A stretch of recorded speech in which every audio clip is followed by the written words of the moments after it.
그런즉 너희는 하나님께 복종할지어다. 마귀를 대적하라 그리하면 너희를 피하리라. 야고보서 4장 7절. 당신은 눈에 보이지 않는 전쟁을 치르고 있는 것처럼 느낀 적이 있나요? 기도하고 금식하고 믿음을 지키려 노력해도 뭔가 보이지 않는 힘이 당신을 넘어뜨리려 하고 낙심하게 만들고 하나님의 목적에서 멀어지게 하려는 것처럼 느껴지나요? 이 전쟁은 실제입니다. 영적인 전쟁입니다. 그리고 우리의 대적 마귀는 정확히 어디를 공격해야 할지 잘 알고 있습니다. 하지만 좋은 소식이 있습니다. 마귀는 하나님의 말씀을 견디지 못합니다. 그렇습니다. 마귀가 싫어하는 성경 구절들이 있습니다. 그리고 당신이 그것을 믿음과 권세로 선포할 때 마귀는 물러가야만 합니다. 역사상 가장 위대한 복음 전도자 중 한 명인 빌리 그레함은 항상 이렇게 말했습니다. 말씀은 어둠에 맞서는 우리의 가장 강력한 무기입니다. 그리고 우리가 올바른 순간에 올바른 말씀을 사용할 때 우리는 진정한 영적 전사, 하나님의 전신갑주로 무장한 자가 됩니다. 이 영상에서는 원수가 도저히 듣지 못하는 5개의 성경 구절을 발견하게 될 것입니다. 이 말씀들은 해방을 가져오고 영혼을 강하게 하며 마음을 새롭게 하고 무엇보다 하나님의 능력과 우리를 연결시켜 줍니다. 이 구절들은 마법의 주문이 아닙니다. 이 말씀들은 영원한 진리이며 믿고 실천할 때 악한 자의 어떤 계략도 무너뜨릴 수 있습니다. 전 세계 수많은 그리스도인들이 이 말씀들을 사용하여 유혹을 이기고 고통을 극복하며 부정적인 생각을 몰아냈습니다. 이제 당신도 그것을 배울 수 있습니다. 이 영상에서는 지옥을 떨게 만드는 말씀들을 함께 묵상할 것입니다. 각 구절의 배경을 이해하고 그것을 기도에 어떻게 적용할 수 있는지, 그리고 우리의 일상에서 그 진리를 어떻게 살아낼 수 있는지를 배울 것입니다. 가장 중요한 것은 단순히 듣는 데 그치지 않고 이 메시지를 통해 진정한 변화가 일어나게 될 것입니다. 당신이 마음을 연다면 예수님께서 광야에서 시험을 받으실 때 사탄과 논쟁하지 않으셨습니다. 소리치지도 인간적인 논리로 설득하려 하지도 않으셨습니다. 그저 말씀하셨습니다. 기록되었으되 우리도 그렇게 할 것입니다. 믿음과 확신, 담대함으로 하나님의 말씀의 진리를 붙들고 선포할 것입니다. 기록되었으되 당신이 두려움, 불안, 영적 억압을 이기고 그리스도 안에서 강해지기를 원한다면 이 영상은 바로 당신을 위한 것입니다. 지금 당신이 어디에 있든지 상관없습니다. 하나님은 당신에게 저항하고 승리할 수 있는 영적 도구들을 주고자 하십니다. 그리고 이 메시지가 당신의 마음에 울림을 주고 있다면, 무언가가 이미 당신의 심령을 뜨겁게 하고 있다면 지금 결단을 내리세요. 지금 바로 채널의 구독 버튼을 클릭하세요. 이곳에서는 매일 당신을 세워주고 강하게 하고 하나님께 더 가까이 인도하는 말씀을 받게 될 것입니다. 이 믿음의 공동체의 일원이 되세요. 하나님께서 지금 당신에게 말씀하고 계십니다. 이 부르심을 외면하지 마세요. 이제 깊이 숨을 들이쉬고 원수가 견디지 못하는 5가지 강력한 성경 말씀을 발견할 준비를 하세요. 이 말씀들이 오늘 당신의 영적 삶의 방향을 바꿔놓을 수 있습니다. 자녀들아, 너희는 하나님께 속하였고 또 그들을 이기었나니 이는 너희 안에 계신 이가 세상에 있는 이보다 크심이라. 요한일서 4장 4절. 이 말씀은 조용하지만 엄청난 힘을 담고 있는 구절 중 하나입니다. 처음 이 구절을 읽을 때는 마치 위로의 문장처럼 너무 쉽게 지나쳐 버릴 수도 있습니다. 하지만 잠시 멈추고 묵상하면 깨닫게 됩니다. 이 진리는 두려움과 마귀, 그리고 이 세상의 모든 어둠에 맞서는 영적인 폭탄입니다. 요한은 압박받고 거짓 가르침에 혼란스러워하며 박해를 받는 그리스도인들에게 편지를 쓰고 있었습니다. 그는 독자들을 자녀들아라고 부르며 사랑과 배려로 강력한 말을 합니다. 너희는 하나님께 속해 있다. 더 나아가 너희는 이미 이겼다. 흥미로운 점은 요한이 미래형을 사용하지 않았다는 것입니다. 그는 이기게 될 것이다나 이길 것이다 라고 하지 않았습니다. 그는 단언합니다. 이미 승리했다. 어떻게 그럴 수 있을까요? 그것은 하나님께서 우리 안에 거하시기 때문입니다. 그리고 그 하나님은 어떤 악한 영향력보다, 어떤 권세보다, 어떤 마귀의 계략보다도 훨씬 크신 분이십니다. 이 진리는 모든 것을 바꿉니다. 왜냐하면 우리는 종종 우리 주변 세상을 보며 그것이 너무 거대하고 너무 폭력적이며 너무 더럽다고 느낍니다. 때로는 우리가 전쟁에서 지고 있는 것처럼 느껴지기도 합니다. 마귀는 그렇게 느끼게 만들고 싶어 합니다. 우리 안에 계신 분을 잊게 만들고 싶어 합니다. 하지만 이 말씀은 우리에게 기억하라고 말합니다. 성령님이 당신 안에 거하고 계십니다. 좋은 날에도 힘든 날에도 그분은 당신 안에 계십니다. 평안할 때도 눈물 흘릴 때도 그분은 함께 하십니다. 그리고 그분은 절대로 패하지 않으십니다. 원수는 이 진리를 싫어합니다. 왜냐하면 당신이 이 사실을 정말로 믿게 된다면, 귀로만 듣는 것이 아니라 마음 깊이 새기게 된다면 당신은 권세를 가지고 일어날 것이기 때문입니다. 그리고 자신이 누구인지, 누가 자기 안에 거하고 있는지를 아는 사람에게는 마귀가 손댈 수 없습니다. 그렇다면 이 말씀이 일상에서는 어떻게 적용될 수 있을까요?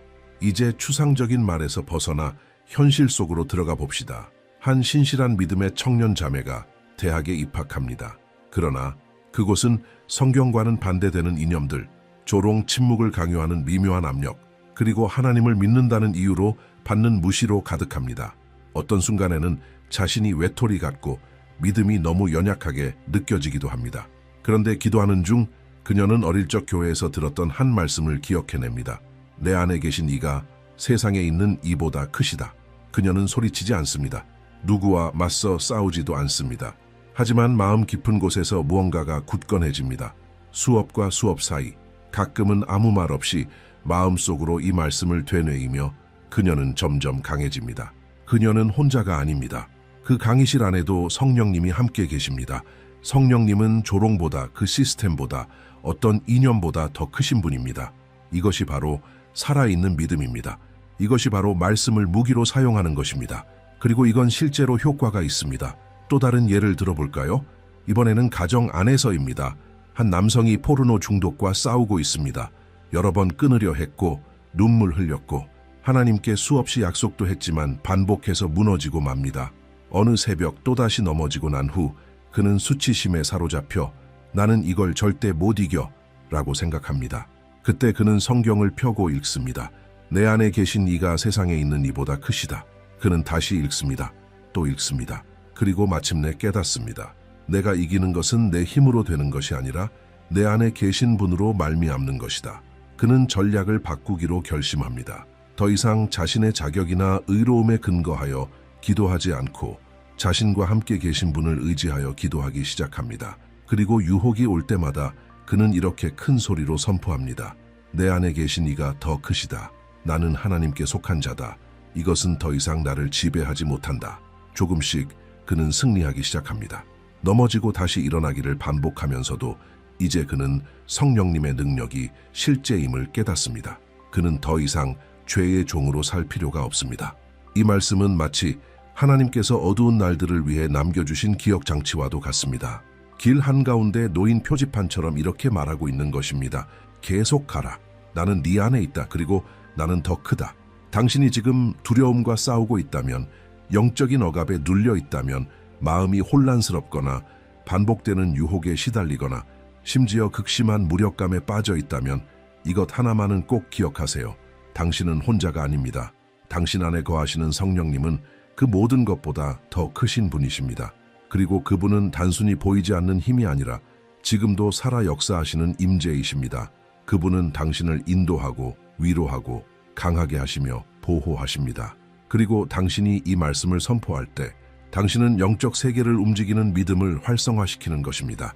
세상이 당신이 누구인지 말하게 하지 마세요. 마귀가 너는 작다, 더럽다, 실패자다라고 속삭이게 내버려 두지 마세요. 오히려 믿음으로 선포하세요. 나는 하나님께 속한 자다. 그리고 내 안에 계신 이가 세상에 있는 이보다 크시다. 이 진리는 당신의 발을 딛게 해주는 반석입니다. 좋은 날에도 무엇보다도 나쁜 날에도 그 위에 굳게 설 수 있습니다.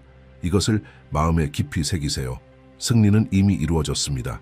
이제 당신은 그 권세를 가지고 걸어가는 것입니다. 당신이 완전해서가 아니라 완전하신 분이 당신 안에 거하시기 때문입니다. 아침에 일어날 때 이 말씀을 선포하세요. 자녀들에게 가르치세요. 필요하다면 거울에 써두세요. 왜냐하면 마귀는 이 진리를 듣는 것을 극도로 싫어하기 때문입니다. 그리고 당신이 이 말씀을 더 많이 선포할수록 그는 점점 더 물러나게 될 것입니다. 너를 치려고 제조된 모든 무기는 쓸모가 없을 것이며 심판때에 일어나 너를 고발하는 모든 혀는 네가 정죄하리라.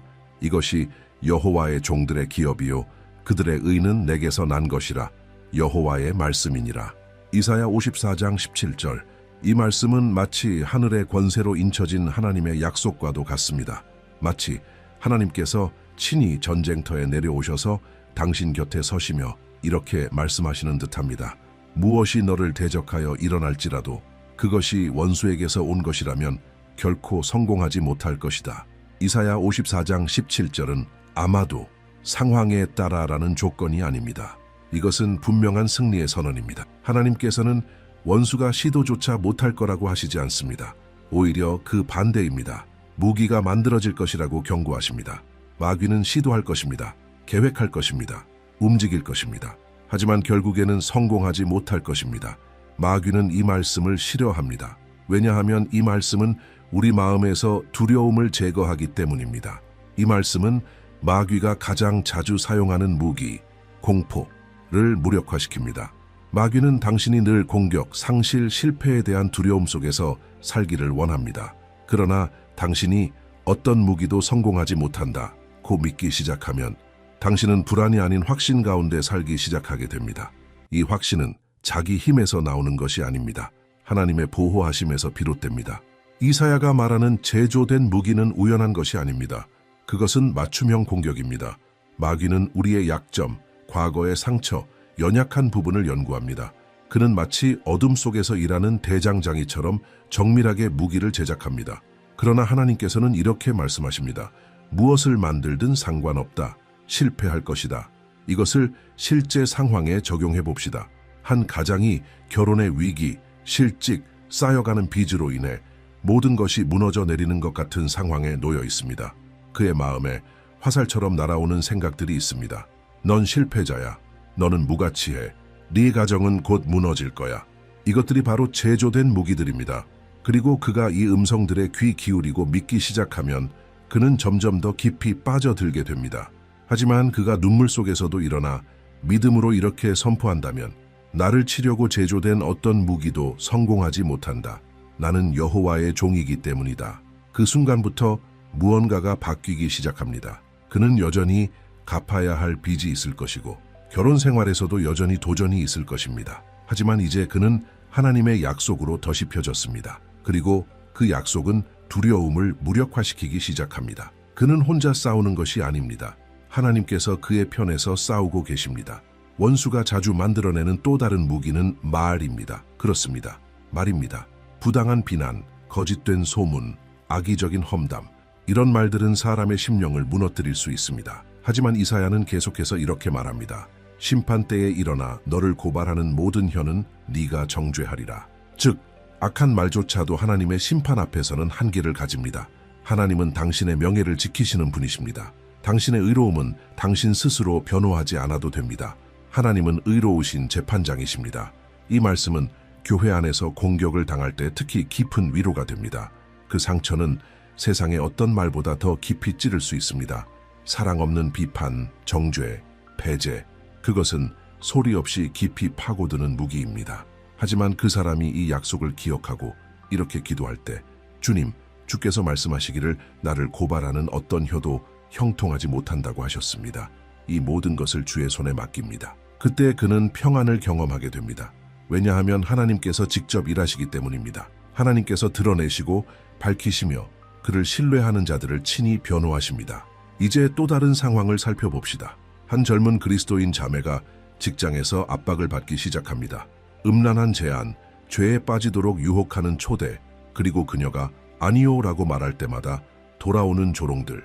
이것은 누구의 감정이라도 흔들 수 있는 일입니다.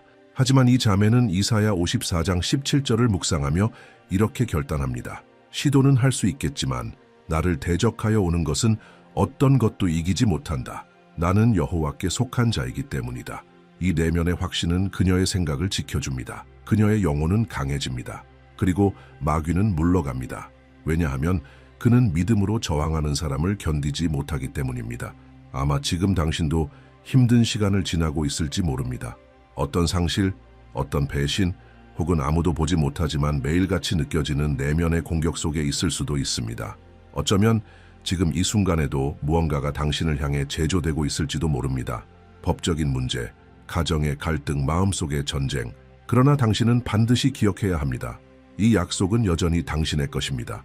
당신이 여호와의 종이라면 이것은 당신이 받은 유산입니다. 하나님은 이렇게 말씀하십니다. 너는 피해자가 아니다. 너는 보호받는 자다.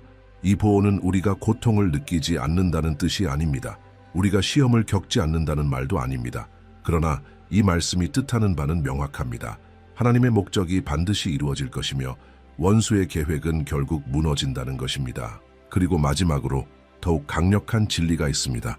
이사야는 이 승리가 우리의 노력에서 오는 것이 아니라 하나님에 의해서 비롯된다고 말합니다. 이것은 우리를 죄책감에서 해방시켜 줍니다. 때때로 마귀는 이렇게 속삭입니다. 네가 공격받는 건 네가 죄를 지었기 때문이야. 하나님은 너를 지켜주지 않으실 거야. 그러나 하나님의 약속은 분명히 말합니다. 너를 보호하는 의는 내게서 난 것이다. 여호와의 말씀이니라.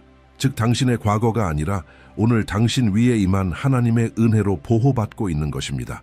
이 말씀은 방패입니다. 하나님의 도장입니다. 마귀가 열려고 하는 문을 닫아버리는 말씀입니다. 당신은 이 말씀을 가지고 함께 기도할 수도 있고 찬양할 수도 있습니다.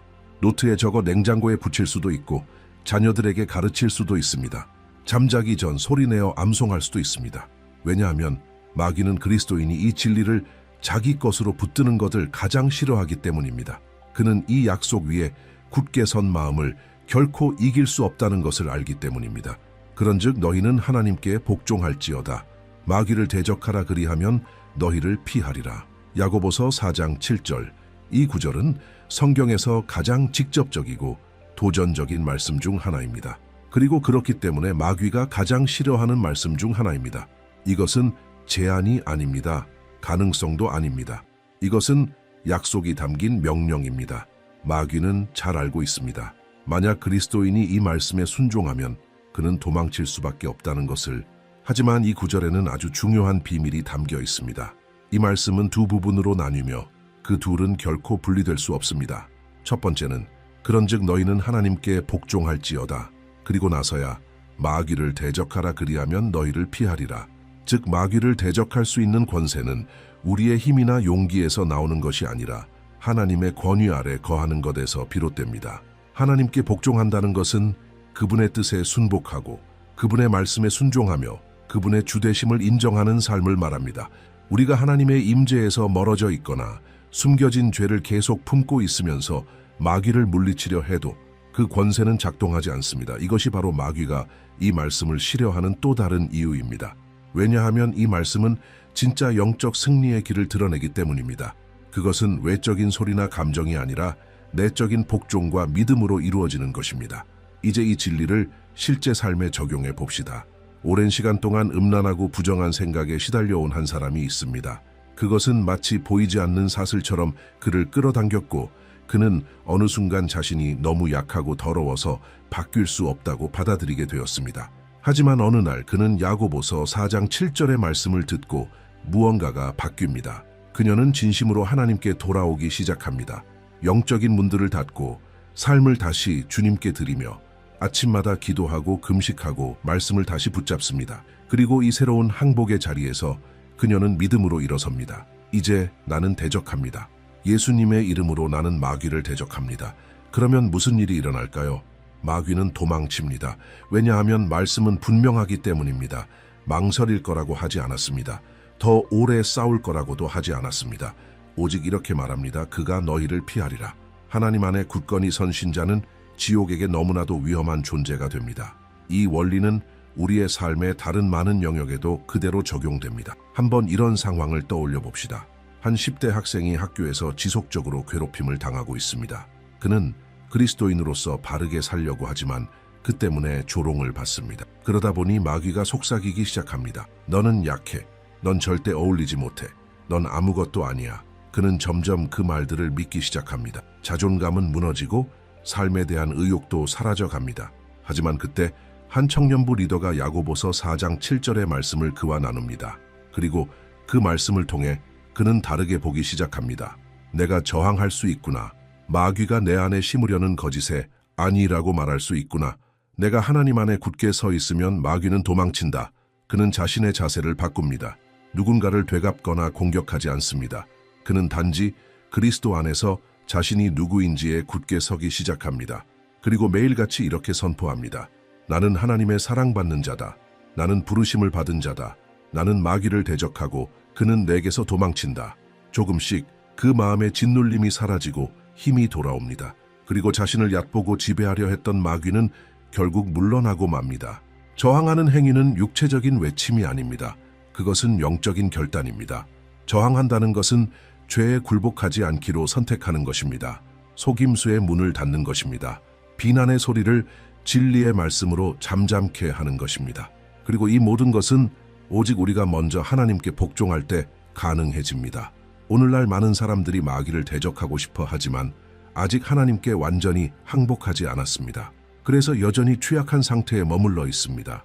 마치 망가진 우산을 들고 폭풍을 맞서려는 것과 같습니다. 그 덮개는 버티지 못합니다. 하지만 우리가 지극히 높으신 이의 그늘 아래로 나아가면 그때야말로 우리는 권세 있게 저항할 수 있습니다. 이것이 바로 마귀가 두려워하는 것입니다. 하나님께 완전히 항복하고 자신 안에 있는 권세를 자각한 그리스도인. 마귀는 잘 압니다. 그런 신자는 지배당하지 않습니다. 오히려 지배하는 자입니다. 교만 때문이 아니라 말씀에 대한 믿음 때문입니다. 그리고 이 말씀은 또 한 가지 강력한 진리를 알려줍니다. 마귀는 전능하지도 무적도 아닙니다. 그는 도망칩니다. 그런데 누구에게서 도망칠까요? 나, 당신? 아닙니다. 그는 하나님의 임재 앞에 선 당신에게서 도망치는 것입니다. 당신이 올바른 위치에 서 있을 때 그는 견딜 수 없습니다. 당신은 목사일 필요도 리더일 필요도 신학자일 필요도 없습니다. 당신은 단지 하나님께 진심으로 복종하는 사람이면 됩니다. 이렇게 고백하는 사람, 주님 없이는 저는 아무것도 할 수 없습니다. 하지만 주님과 함께라면 저는 저항할 수 있습니다. 그리고 원수는 저를 이기지 못할 것입니다. 이것이 기초입니다. 먼저 복종, 그 다음 저항, 그리고 그 결과는 승리. 그러므로 다음에 원수가 유혹으로, 비난으로, 낙심으로, 혼란으로 다가올 때 저항하십시오. 말씀을 선포하십시오. 소리내어 기도하십시오. 담대히 선언하십시오. 나는 예수님의 이름으로 너를 대적한다. 나는 하나님께 속한 자다. 너는 여기에 있을 자리가 없다. 그리고 기억하십시오. 기록된 것은 변하지 않는다. 그는 도망칠 것이다. 여호와는 나의 목자시니 내가 부족함이 없으리로다. 시편 23편 1절. 이 짧은 한 구절은 성경에서 가장 잘 알려진 말씀 중 하나이며 동시에 가장 강력한 말씀 중 하나입니다. 처음엔 단순한 위로의 말처럼 보일 수도 있습니다. 그러나 믿음으로 사는 사람에게 이 선언은 하나님께 대한 절대적인 신뢰와 의존을 의미합니다. 그리고 바로 이것이 마귀가 가장 싫어하는 것입니다. 모든 것이 무너지는 것처럼 보여도 누군가가 하나님을 전적으로 신뢰하기로 결단하는 것. 이 시편을 쓴 다윗은 이 말을 할 당시 왕궁에 앉아 안락하게 살고 있던 것이 아닙니다. 그는 전쟁과 박해, 불확실성 속에 있었을 가능성이 큽니다. 그럼에도 불구하고 그는 하늘을 바라보며 믿음으로 이렇게 고백했습니다. 여호와는 나의 목자시니 내가 부족함이 없으리로다. 이 말씀의 비밀은 누가 우리의 목자인가에 있습니다. 그분은 정부가 아닙니다. 돈도 아닙니다. 사람도 아닙니다. 그분은 바로 여호와, 전능하신 하나님, 하늘과 땅을 지으신 창조주, 우리를 이름까지 아시는 분. 당신이 여호와는 나의 목자라고 고백할 때 당신은 이렇게 말하고 있는 것입니다. 나는 혼자가 아니다. 나는 방향이 있다. 나는 보호받고 있다. 나는 공급받는다. 이 고백은 지옥을 떨게 만듭니다. 왜냐하면 두려움, 불안, 불확실성, 이것이 마귀가 매일같이 사람들을 마비시키기 위해 사용하는 무기이기 때문입니다. 그는 이렇게 속삭입니다. 넌 모든 걸 잃게 될 거야. 넌 부족하게 될 거야. 넌 혼자야. 그러나 당신이 믿음으로 이렇게 선포할 때 여호와는 나의 목자시니, 이 고백은 마귀의 모든 거짓말을 거절하는 선언입니다. 목자라는 존재는 특별합니다. 그는 양들을 돌보고 늑대에게서 보호하며 쉴만한 물가로 인도하고 한 마리가 길을 잃으면 끝까지 찾아 나섭니다. 그는 양 한 마리 한 마리의 이름을 알고 있으며 그들을 위해 자신의 생명까지 내어놓습니다. 그리고 보십시오. 이 목자는 아무 목자가 아닙니다. 바로 여호와이십니다. 그분은 당신을 다른 이에게 맡기지 않으십니다. 직접 돌보시고 직접 책임지십니다. 이제 이 진리를 현실에 적용해 봅시다. 한 싱글 엄마가 자녀들을 부양하기 위해 애쓰고 있습니다. 하루 종일 일하고 밤늦게 지쳐서 돌아와도 내일 무엇을 먹일지조차 막막할 때가 많습니다. 청구서는 밀려있고 마음은 무겁습니다. 그런 어느 날 밤 어두운 방 안에서 그녀는 무릎을 꿇고 이렇게 기도합니다. 주님, 원하는 모든 것을 가진 건 아니지만 저에겐 주님이 계십니다. 그리고 주님이 나의 목자라면 나는 부족하지 않을 것을 믿습니다. 이 기도가 당장 청구서를 해결해 주지는 않습니다. 하지만 그녀의 마음속에 불빛 하나가 켜집니다. 믿음이 불안을 밀어내기 시작합니다.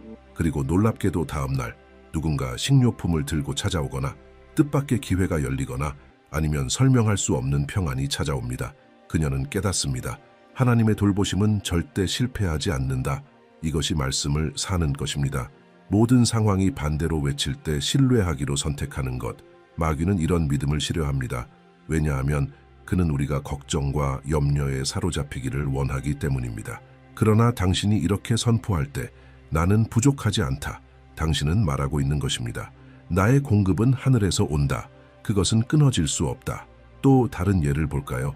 한 사람이 감정적으로 완전히 길을 잃은 상태입니다. 무엇을 해야 할지 모르고 마음은 혼란스럽고 방향이 없습니다.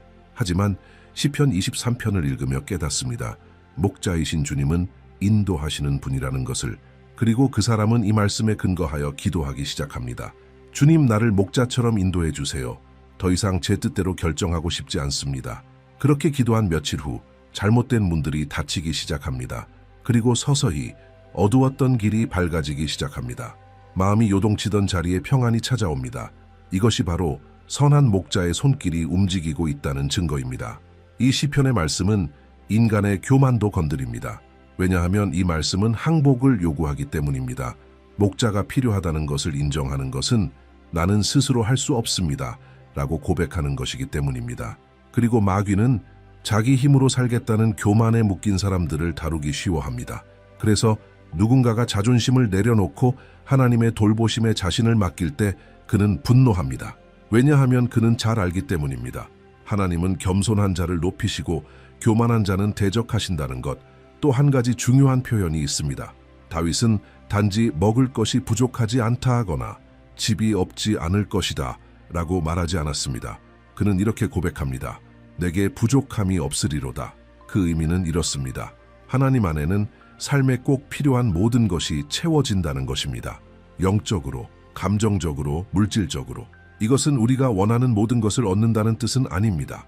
하지만 우리가 정말로 필요로 하는 것은 절대로 부족하지 않게 하신다는 약속입니다. 왜냐하면 선한 목자는 자신의 양을 결코 버리지 않기 때문입니다. 이 말씀이 주는 또 다른 힘은 비교의 영을 이겨낼 수 있는 방패가 된다는 것입니다. 우리는 얼마나 자주 다른 사람의 삶을 보며 이렇게 생각하나요? 나는 저 사람이 가진 걸 갖지 못했어. 내 삶은 왜 저 가정처럼 평탄하지 않을까? 그러나 그때 시편 23편 1절이 마음에 이렇게 속삭입니다. 내게 부족함이 없으리로다. 당신은 필요한 것을 이미 가지고 있습니다. 하나님은 지금 이 순간 당신에게 정확히 필요한 것을 아시는 분입니다. 그리고 그분은 신실하신 분입니다. 그러니 마귀가 의심, 두려움, 불안 또는 너는 버려졌다는 거짓을 심으려 할 때마다 이 말씀으로 응답하십시오.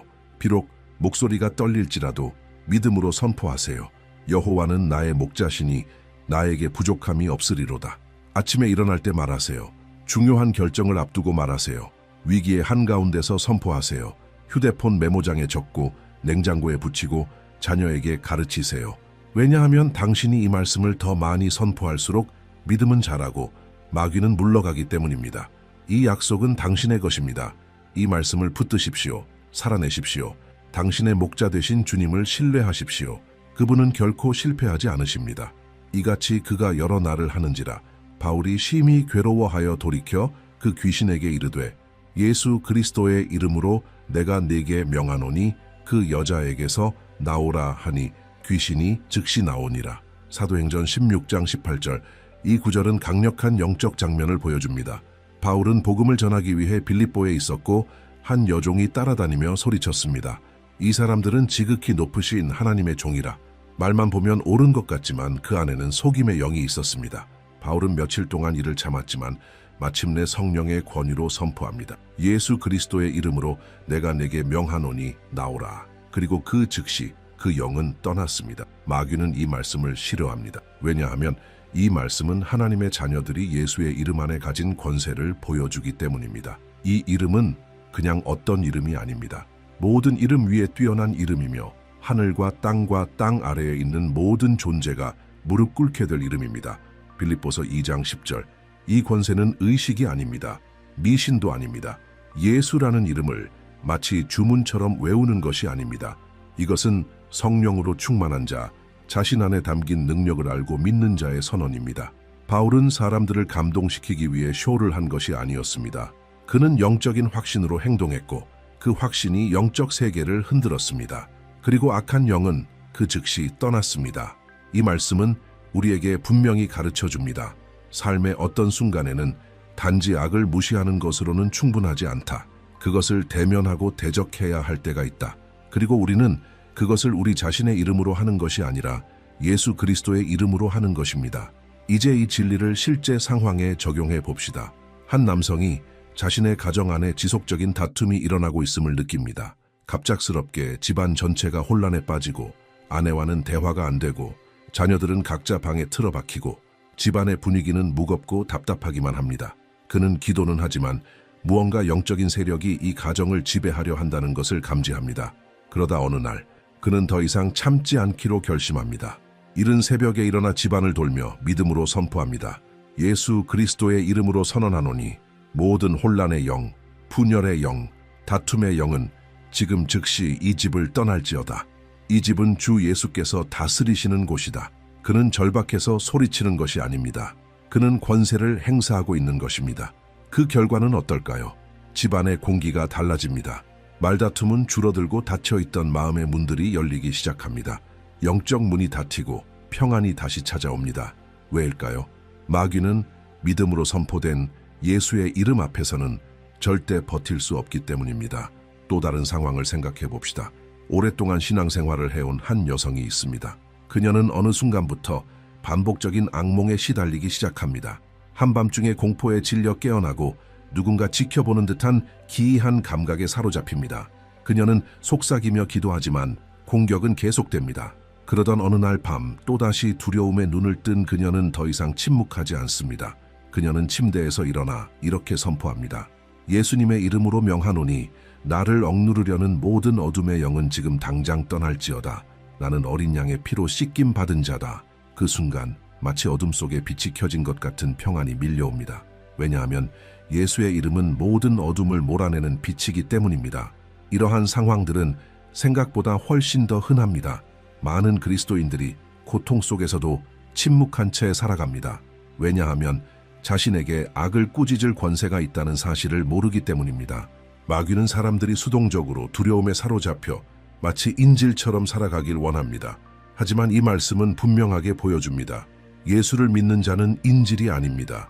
그는 하나님의 나라의 대사입니다. 그리고 꼭 기억해야 할 것이 있습니다. 권세는 목소리의 크기에서 나오는 것이 아닙니다. 복잡한 말을 한다고 힘이 생기는 것도 아닙니다. 권세는 믿음의 확신과 하나님 앞에서의 바른 영적 위치에서 나오는 것입니다. 바울은 단 한 문장만 말했습니다. 짧고 명확하고 강력했습니다. 그 한마디로 상황 전체가 뒤바뀌었습니다. 많은 사람들이 어떤 상황에서는 예수님의 이름을 말하는 것조차 두려워합니다. 억눌림 앞에서 입을 닫고 맙니다. 그러나 당신은 반드시 알아야 합니다. 당신은 영적 세계가 두려워하는 이름을 지닌 자입니다. 귀신들은 우리의 이름에 반응하지 않습니다. 그러나 그들은 성령으로 충만한 자의 입에서 나오는 예수라는 이름에 벌벌 떱니다. 그러므로 어떤 영적 상황을 마주할 때 그것을 당연한 일로 받아들이지 마십시오. 기도하세요. 부르짖으세요. 그러나 또한 담대히 선포하십시오. 예수 그리스도의 이름으로 이것을 꾸짖는다. 이 말씀은 다양한 상황에 적용할 수 있습니다.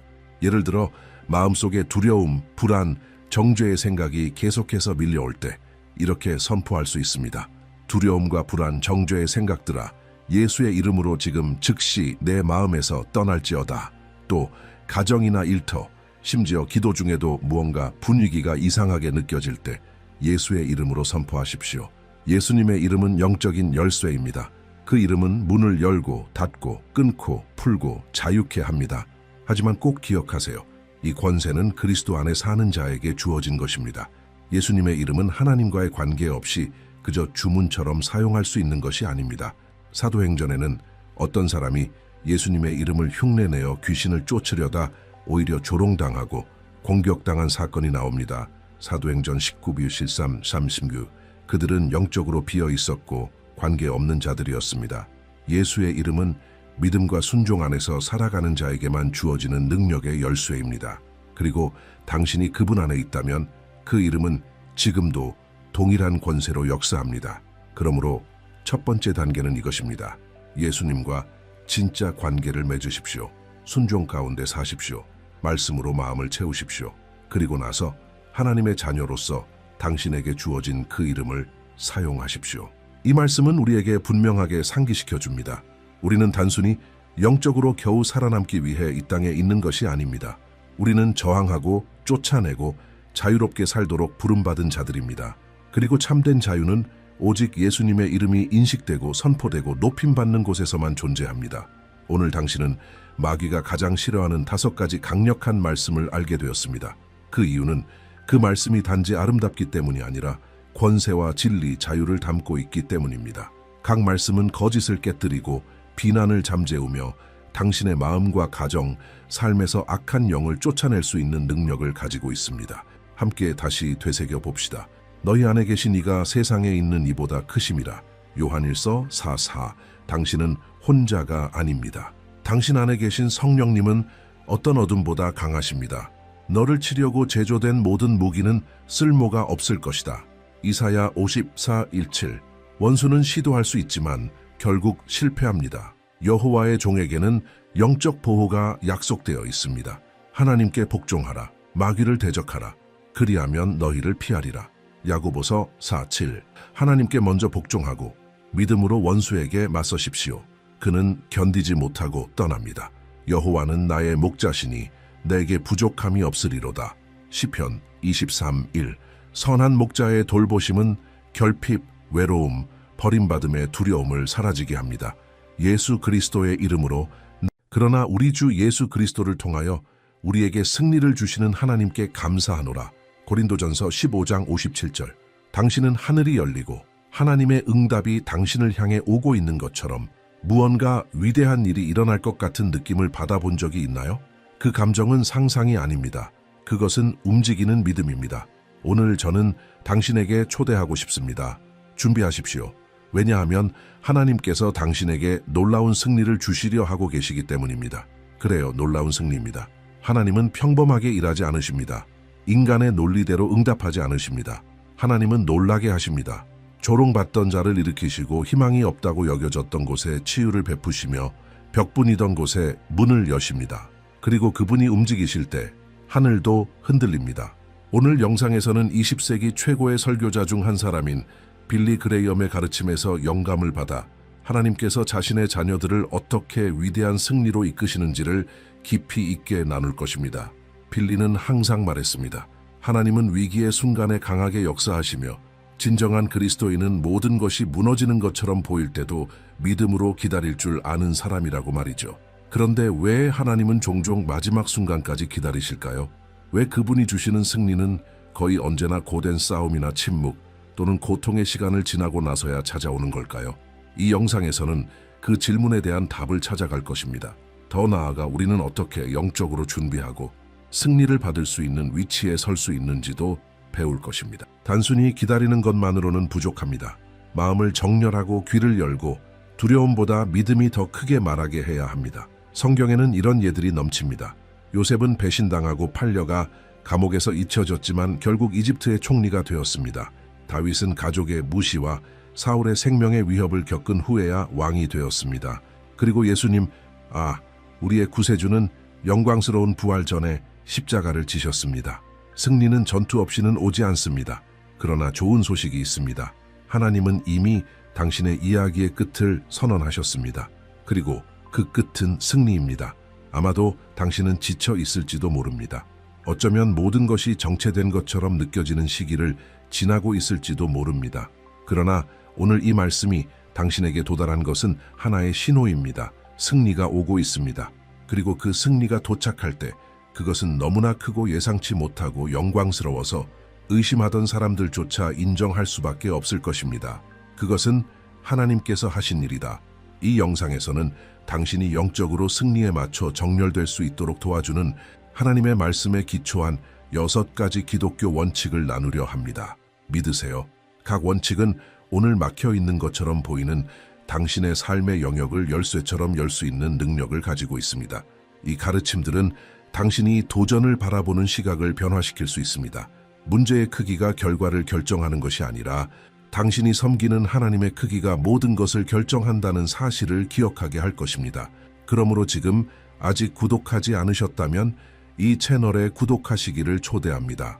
이것은 단지 버튼 하나를 누르는 일이 아니라 당신의 영적 여정에 대한 헌신입니다. 구독하심으로써 하나님의 말씀에 영감을 받은 메시지를 매일 받아보게 될 것이며 당신의 믿음은 강화되고 소망은 새로워지며 이 여정에서 당신이 혼자가 아님을 기억하게 될 것입니다. 하나님은 이 채널을 통해 놀라운 방식으로 말씀하고 계시며 많은 사람들이 단지 이와 같은 메시지를 들은 후에 치유, 해방, 응답을 간증하고 있습니다. 그러니 계속 함께 하세요. 당신의 승리는 단 한 번의 기도 거리일 수 있습니다. 원칙 1. 믿음으로 기다리는 것은 승리의 일부이다. 빌리 그레이엄은 자주 말하곤 했습니다. 하나님의 시간은 우리의 시간과 거의 일치하지 않지만 하나님은 결코 늦지 않으신다. 이것은 그리스도인의 여정에서 가장 도전적인 진리 중 하나입니다. 기다리는 것이 승리의 과정에 포함되어 있다는 사실을 이해하는 것입니다.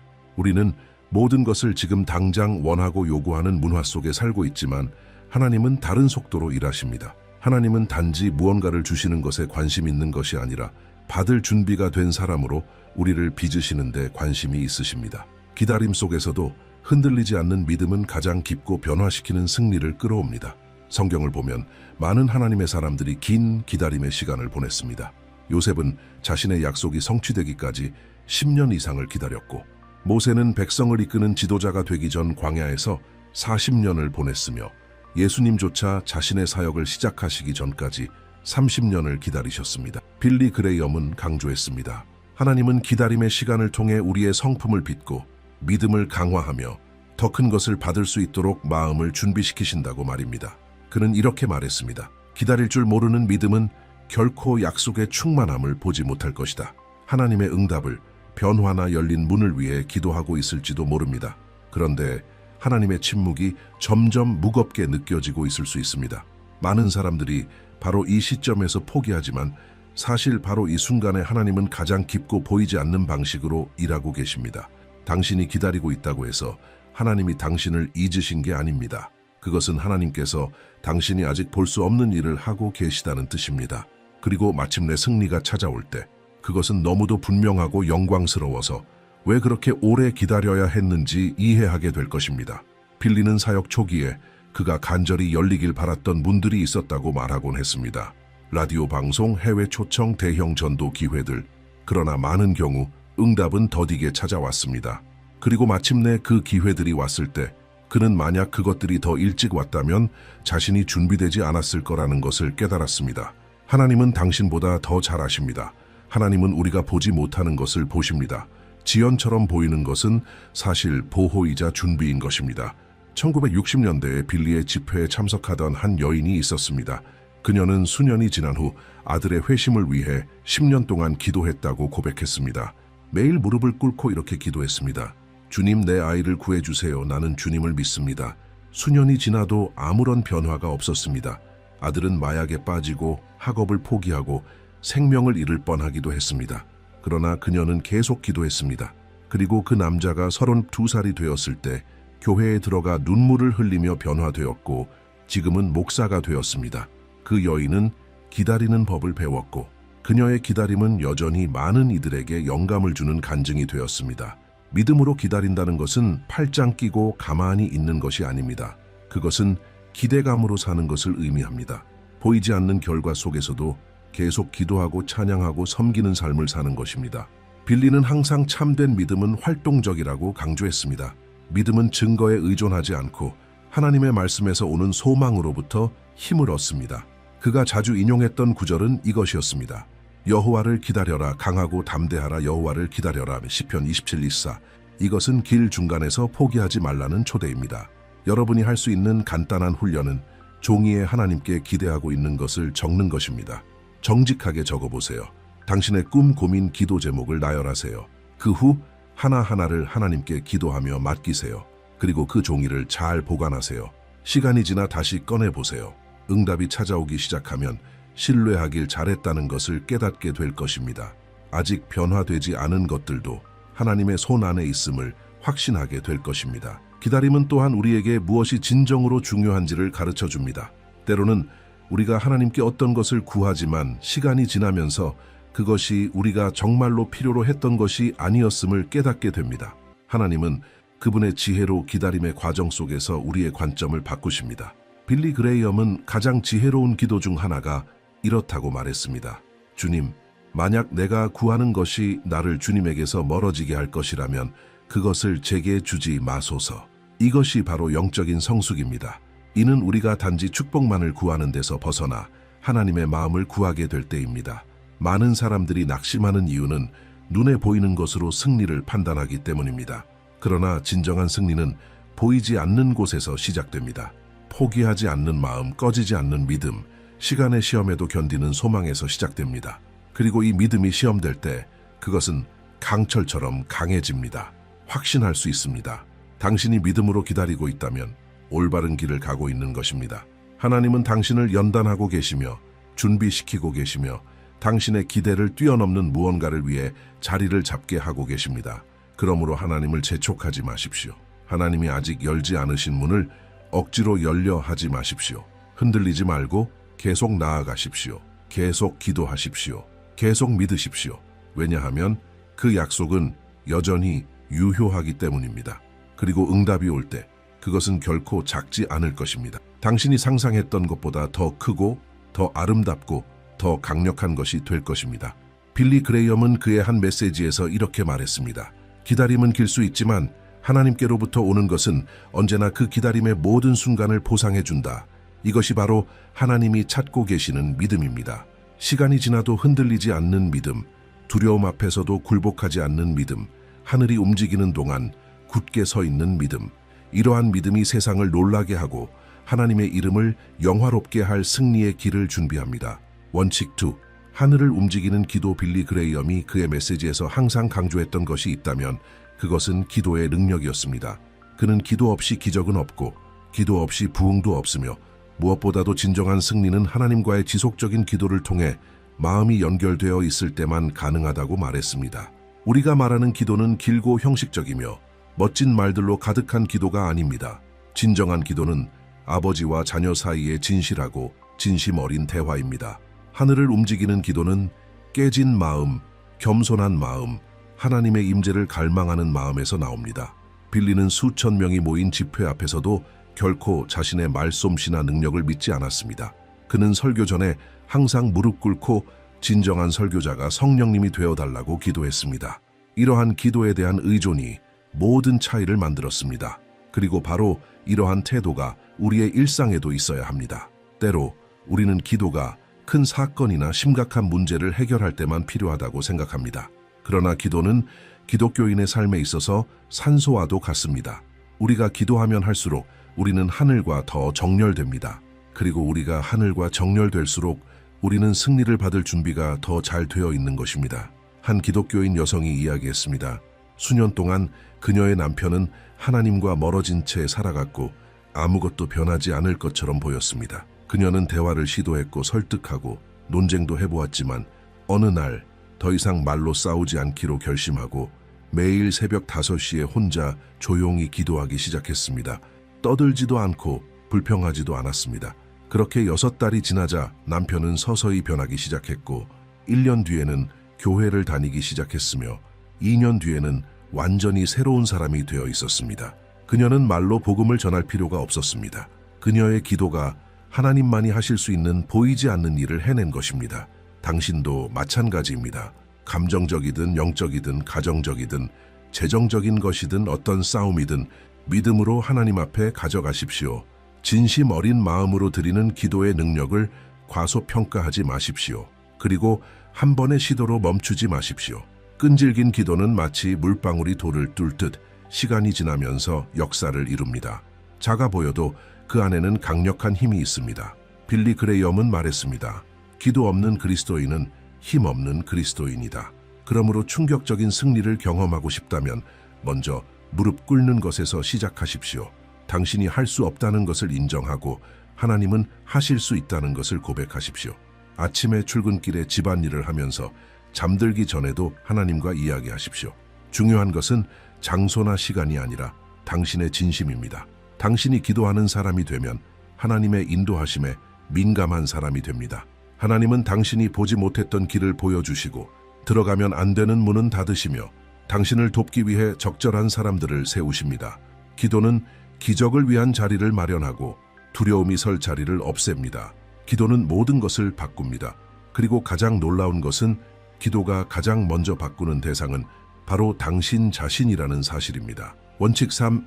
진정한 회개는 승리의 길을 연다. 빌리 그레이엄이 평생 동안 전한 중심 메시지 중 하나는 바로 회개의 능력이었습니다. 그는 모든 집회와 설교에서 항상 이렇게 강조했습니다. 하나님은 용서하십니다. 하나님은 회복시키십니다. 하지만 그 전에 진정한 회개가 필요합니다. 여기서 말하는 회개는 일시적인 죄책감이 아니라 마음 깊은 곳에서 일어나는 변화이며 진심으로 하나님께 돌아가겠다는 결단입니다. 회개는 약함이 아니라 삶을 변화시키는 승리의 첫걸음입니다. 많은 사람들은 문제가 해결될 때 승리가 시작된다고 생각합니다. 그러나 진짜 승리는 마음이 하나님 앞에 굴복할 때 시작됩니다. 우리는 얼마나 자주 자존심 때문에 모든 것을 자기 방식대로 하려는 고집 때문에 불필요한 무게를 짊어지고 살아가고 있을까요? 빌리는 말했습니다. 우리가 실수를 변명하거나 잘못을 감추려 할 때 하나님의 역사하심은 막히게 된다고. 그러나 우리가 무릎 꿇고 자신의 연약함을 인정할 때 하늘은 열립니다. 하나님은 교만한 자를 물리치시고 겸손한 자에게 은혜를 베푸십니다. 예수님이 들려주신 탕자의 비유에서도 회개가 어떻게 회복의 시작이 되는지를 보여주십니다. 그 젊은이는 자신이 잘못했음을 깨닫고 집으로 돌아가기로 결심했을 때 비로소 진짜 삶이 시작되었습니다. 그리고 그가 돌아갔을 때 어떤 아버지가 그를 맞이했나요? 두 팔을 벌리고 기다리던 그를 잔치로 환영한 아버지였습니다. 빌리는 자주 이 비유를 사용해 진심으로 회개하는 자에게 하나님은 절대 문을 닫지 않으신다는 것을 강조했습니다. 문제는 실수 자체가 아니라 그 실수를 인정하지 않으려는 교만입니다. 회개가 있을 때 화해가 있고 치유가 있으며 새로운 시작이 가능합니다. 한 여인은 오랫동안 주님을 떠나 살다가 우연히 빌리 그레이엄 목사의 설교 방송을 보게 되었습니다. 그날의 설교는 용서에 관한 것이었습니다. 그녀는 깨어진 결혼 생활과 마음속에 가득한 상처 속에 살고 있었고 더는 기도조차 할 수 없는 상태였습니다. 하지만 그 단순하면서도 기름 부음이 있는 메시지를 듣고 무릎을 꿇고 몇 시간이나 울었습니다. 그것은 허무한 감정이 아니라 진짜 회개였습니다. 그녀는 남편에게 자녀들에게 용서를 구했고 회복을 향해 나아가기 시작했습니다. 오늘날 그녀의 가정은 이렇게 증언합니다. 진정한 회개가 있을 때 하나님은 영원히 무너진 것처럼 보이는 것도 다시 세우신다. 회개는 우리를 자유롭게 합니다. 많은 경우 우리는 고백하지 않은 죄로 인해 감정적으로, 영적으로, 심지어 육체적으로도 얽매여 살아갑니다. 그것은 하나님이 우리를 벌하시려는 것이 아니라 치유하시기 원하시기 때문입니다. 그리고 진실 없이는 치유도 없습니다. 빌리 그레이엄은 이렇게 가르쳤습니다. 당신이 마음속에 무언가를 숨기고 있을 때 그것은 쓴 뿌리처럼 자라난다고. 그러나 그것을 빛 가운데로 끌어내고 하나님 앞에 마음을 열어 아버지, 제가 잘못했습니다. 용서해 주세요. 저를 변화시켜 주세요. 라고 고백할 때 초자연적인 일이 일어납니다. 묶였던 사슬이 끊어지는 것입니다. 그리고 회개는 결코 큰 죄에만 해당되는 것이 아닙니다. 때로는 아주 작은 태도, 잘못된 생각, 용서하지 못한 마음, 영적인 냉담함 같은 것들 때문이기도 합니다. 우리가 이런 부분들을 인정하고 성령님께 도움을 구할 때 그분은 우리의 내면을 깨끗이 청소하기 시작하십니다. 깨끗한 마음은 기적이 자라는 비옥한 땅입니다. 하나님은 진실한 곳에서 일하시는 것을 기뻐하십니다. 하나님은 완전함을 요구하지 않으시지만 진실함을 원하십니다. 그리고 진실이 있는 곳에 자유가 있습니다. 이 원칙을 실천하는 방법 중 하나는 매일 하나님과의 조용한 시간을 갖는 것입니다. 이렇게 물어보세요. 주님, 제가 바꿔야 할 것이 있습니까? 저에게 보여주세요. 때로 하나님은 무심코 했던 행동, 누군가를 아프게 했던 말, 깊은 곳에 숨겨진 감정을 드러내실 것입니다. 그런 깨달음을 무시하지 마십시오. 적어두고 기도하고 필요하다면 용서를 구하십시오. 그리고 가장 중요한 것은 하나님의 용서를 받아들이는 것입니다. 빌리는 이것을 항상 강조했습니다. 당신이 얼마나 멀리 갔든 상관없습니다. 하나님의 은혜는 그보다 더 멀리 갑니다. 우리가 끊임없이 회개하는 삶을 살 때 우리는 끊임없이 새로워지는 삶을 살게 됩니다. 믿음은 강해지고 하나님과의 관계는 깊어지고 우리의 기도에는 더 큰 능력이 실리게 됩니다. 당신이 기다리고 있는 그 승리는 마귀 때문이 아니라 당신의 마음 안에 해결되지 않은 어떤 것 때문에 막혀 있는 것일 수도 있습니다. 붙잡고 있는 것을 놓으십시오. 용서해야 할 사람을 용서하십시오. 필요하다면 용서를 구하십시오. 하나님께서 당신 안에 완전한 정결의 역사를 하시도록 맡기십시오. 빌리 그레이엄은 말했습니다. 그리스도의 십자가는 회개가 용서를 만나고 죄인이 평화를 찾는 자리입니다. 이 과정을 두려워하지 마십시오. 이 과정은 반드시 필요합니다. 그리고 이 과정은 진정한 자유를 줍니다. 바로 이 회개의 여정이 당신 인생에서 가장 순결하고 가장 오래가며 가장 강력한 승리들을 위한 길을 여는 열쇠가 됩니다. 원칙 4. 조건 없는 순종은 하나님의 은혜를 끌어당긴다. 가장 유명한 설교 중 하나에서 빌리 그레이엄은 단호하게 선언했습니다.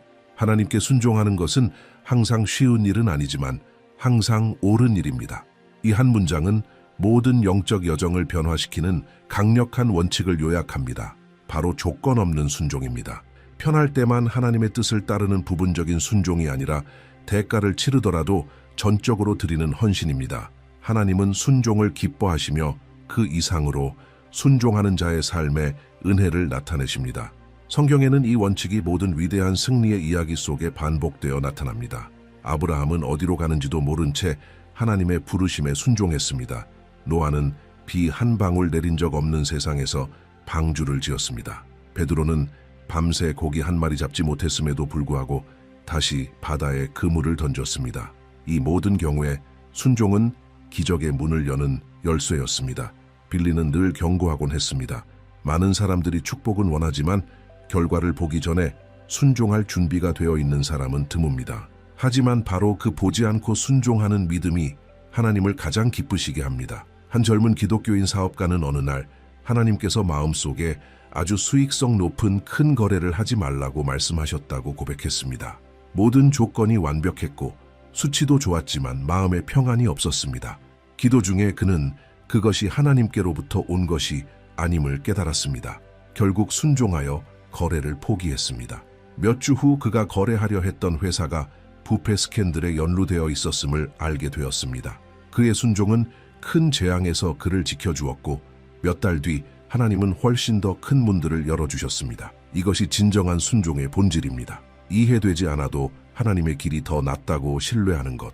빌리 그레이엄은 하나님은 우리의 믿음만 원하시는 것이 아니라 그 믿음에 따라 행동하려는 우리의 의지를 원하신다고 말했습니다. 순종은 움직이는 믿음입니다. 하나님의 말씀을 읽고 아무도 하지 않아도 그것을 실천하기로 결단하는 것. 성령께서 다르게 행동하라고 인도하실 때 용서하고 포기하고 기다리고 변화하라고 하실 때 결과를 모른 채 예라고 말하는 것입니다. 이러한 삶을 사는 데는 용기가 필요합니다. 오늘날의 사회는 자립심, 자기 결정, 자기 마음을 따르는 것을 소중히 여깁니다. 그러나 그리스도인의 부르심은 그 반대입니다. 자아를 죽이고 그리스도를 위해 사는 것입니다. 빌리는 언제나 분명히 말했습니다. 순종은 친구나 기회, 편안함을 잃게 할 수도 있지만 결코 우리를 빈손으로 남겨두지 않습니다. 하나님의 음성을 따르기로 선택하는 자를 하나님은 언제나 보상하십니다. 설령 그것이 인간의 눈에는 어리석어 보일지라도 오늘 이 원칙을 적용하고 싶으신가요? 작은 결정부터 시작해보세요. 단순한 일들 속에서 순종하십시오. 아무도 보지 않아도 정직하게 행동하고 차갑게 대하는 사람에게 사랑으로 대해주며 아무도 모를 것 같은 죄 앞에서도 아니요 라고 말하는 것입니다. 이런 작은 하나님께 드리는 예 속에서 큰 문들이 열립니다. 그리고 무엇보다도 귀를 민감하게 유지하십시오. 빌리는 순종은 듣는 것에서 시작된다고 가르쳤습니다. 하나님을 듣지 못하면 순종하기도 어렵습니다. 기도하고 말씀을 읽고 마음을 조용히 하는 시간을 따로 떼어놓으십시오. 하나님은 말씀하십니다. 그리고 말씀하실 때 행동을 기대하십니다. 그리고 기억하십시오. 당신은 절대 혼자가 아닙니다. 성령님이 당신의 돕는 분이십니다. 그분이 순종할 수 있는 능력을 주십니다. 힘이 부족할 때는 도움을 구하십시오. 실수했을 때는 다시 시작하십시오. 하나님은 완벽함을 기대하시는 것이 아니라 헌신을 기다리고 계십니다. 순종은 한 걸음 한 걸음 나아가는 것입니다.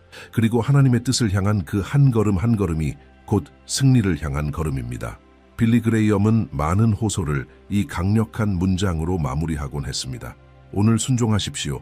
미루지 마십시오. 하나님의 응답은 당신의 결단을 기다리고 있을지도 모릅니다. 이 진리는 지금도 유효합니다. 당신의 다음 승리는 당신의 다음 순종에 달려 있을 수 있습니다. 원치고 두려움이 아닌 믿음으로 살아가기. 빌리 그레이엄이 평생 동안 가장 자주 전했던 메시지 중 하나는 바로 믿음에 관한 것이었습니다. 그는 이렇게 말했습니다. 믿음은 보이지 않는 것을 보고 믿을 수 없는 것을 믿으며 불가능한 것을 받습니다. 이 한 문장은 하나님께로부터 놀라운 승리를 받기 위한 마지막 원칙을 완벽하게 요약해 줍니다. 두려움이 아니라 믿음으로 살아가는 삶. 빌리에게 있어 두려움은 기쁨과 목적을 빼앗는 가장 큰 도둑 중 하나였으며 반면 믿음은 하나님께서 이미 준비해 두신 문을 여는 열쇠였습니다. 그리고 진실은 우리가 주님의 약속을 온전히 경험하게 되는 때는 오직 믿음으로 걷기로 결단할 때뿐입니다. 믿음으로 산다는 것은 현실을 외면하거나 문제가 없는 척하며 살아가는 것이 아닙니다. 문제를 직시하면서도 그 너머에 계신 하나님을 바라보는 선택입니다. 상황이 최종적인 권한을 갖는 것이 아니라 이미 처음부터 끝을 정하신 하늘 아버지께서 결론을 내리신다는 사실을 아는 것입니다. 빌리는 진정한 믿음은 단지 예배 시간에 느끼는 일시적인 감정이 아니라 일상 속에서 드러나는 삶의 방식이라고 설교했습니다. 매일의 선택 속에서 말과 생각, 행동 속에서 드러나는 삶입니다. 두려움이 문을 두드릴 때 내가 누구를 믿는지 나는 안다는 확신으로 응답하는 삶입니다. 빌리가 자주 인용하던 성경 속 한 예는 베드로가 물 위를 걷는 장면이었습니다. 그의 시선이 예수님께 고정되어 있었을 때 그는 본래라면 가라앉을 수밖에 없는 물 위를 안전하게 걸을 수 있었습니다.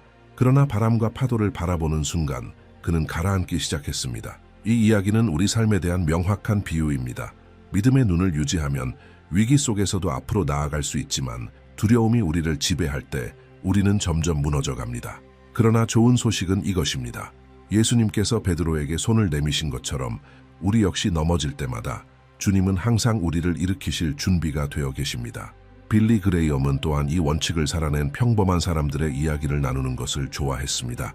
한 집회에서 그는 직장을 잃고 집도 잃을 위기에 처한 세 아이의 아버지를 만났습니다. 자연스럽게 그는 절망에 빠졌지만 두려움에 굴복하는 대신 매일 가족과 함께 기도하며 하나님의 공급에 대한 약속을 선포하기 시작했습니다. 그들은 계속해서 교회에서 섬기고 가진 것이 적어도 다른 이들을 도왔습니다. 몇 달 후 그는 이전보다 훨씬 더 좋은 직장 제안을 받았고 그것은 그의 삶을 완전히 바꾸는 계기가 되었습니다. 빌리는 이것이 단순한 행운이 아니라 모든 것이 무너지는 듯할 때에도 믿음을 선택한 살아있는 믿음의 결과라고 말했습니다. 반면에 두려움은 사람을 마비시킵니다. 두려움은 바로 앞에 있는 것도 보이지 않게 만드는 안개와 같습니다. 많은 사람들이 자신의 꿈을 따르지 못하고 하나님의 부르심을 외면하며 성령님의 인도하심에 순종하지 못하는 이유는 바로 그 만약에라는 두려움 때문입니다. 이런 두려움은 기회, 문, 관계, 하나님과의 깊은 체험들을 앗아갑니다. 그러나 믿음은 마치 발 앞을 비추는 등불과 같아서 길 전체가 보이지 않더라도 한 걸음씩 나아가게 해줍니다. 빌리 그레이엄은 그리스도인이 미래의 모든 세부 사항을 알 필요는 없다고 강조했습니다. 그 미래를 다스리는 분이 누구신지를 아는 것만으로 충분하다는 것입니다. 이 원칙을 실천하기 위해 먼저 당신의 삶에서 어떤 영역에 믿음보다 두려움이 더 크게 작용하고 있는지 점검해 보십시오. 직장, 건강, 관계, 재정 또는 영적인 삶일 수도 있습니다. 그리고 자신에게 물어보세요. 내가 두려움에 붙잡혀 있지 않다면 무엇을 할 수 있을까?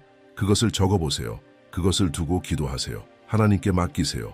그리고 그 영역에서 작은 믿음의 걸음을 내딛기 시작하세요. 믿음은 단지 감정이 아니라 행동입니다. 아주 작을지라도 믿음으로 드리는 행동 하나하나는 이렇게 말하는 것입니다. 주님, 저는 제 두려움보다 주님을 더 신뢰합니다. 또 하나의 강력한 실천은 매일 하나님의 말씀으로 당신의 마음을 채우는 것입니다. 빌리는 믿음도 몸처럼 영양을 공급받아야 한다고 말했습니다. 히브리서 11장 1절과 같은 말씀을 읽어보십시오. 믿음은 바라는 것들의 실상이요 보이지 않는 것들의 증거니. 이런 약속의 말씀들을 반복해서 읽고 묵상하며 두려움이 밀려올 때 소리내어 선포하십시오. 그렇게 할 때 당신의 생각은 새로워지고 당신의 믿음은 자라나게 될 것입니다. 빌리 그레이엄은 수천만 명 앞에서 수십 년간 설교를 해왔음에도 불구하고 여전히 불안한 순간들이 있었다고 고백했습니다. 큰 집회 전에 그는 때때로 자신이 감당할 수 없을 것 같은 두려움을 느끼기도 했습니다. 그러나 그는 항상 이렇게 되새겼습니다. 이것은 내 관한 것이 아니라 그리스도에 관한 것이다. 그리고 모든 것을 기도로 하나님께 맡겼습니다.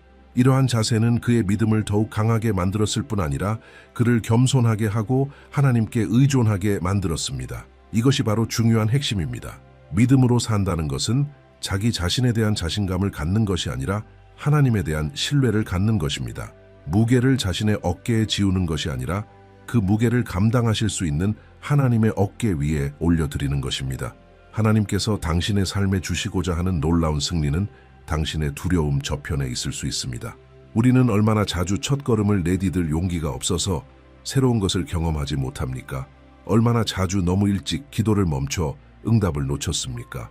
얼마나 자주 말도 안 된다는 이유로 순종을 포기했습니까?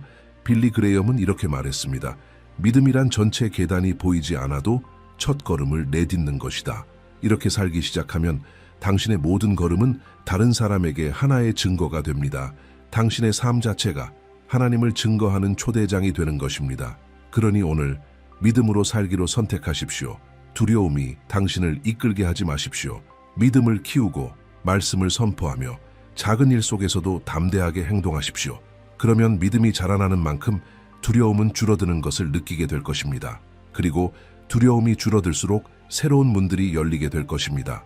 왜냐하면 하나님은 자신을 신뢰하는 자들을 기뻐하시기 때문입니다. 그리고 하나님이 기뻐하실 때 하나님은 일하십니다. 빌리 그레이엄은 많은 설교를 이런 말로 마무리하곤 했습니다. 당신의 두려움을 그리스도께 맡기십시오. 그러면 그분은 당신에게 불가능을 이길 용기를 주실 것입니다. 이런 자세가 바로 당신을 놀라운 승리로 이끄는 믿음을 준비시키는 것입니다.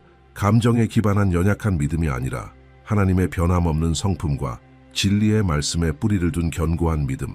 이 믿음은 단지 승리를 주는 것에 그치지 않고 그 과정을 통해 당신을 변화시킵니다. 그리고 사람들이 당신의 삶을 통해 하나님이 하신 일을 보게 될 때 그 누구도 의심하지 않게 될 것입니다. 그것은 바로 믿음으로 이루어진 일이었다는 것을. 원칙 6. 용서의 능력이 승리를 풀어낸다.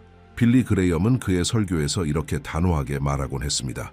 당신의 마음이 상처로 가득 차 있다면 하나님의 평화를 받을 수 없습니다.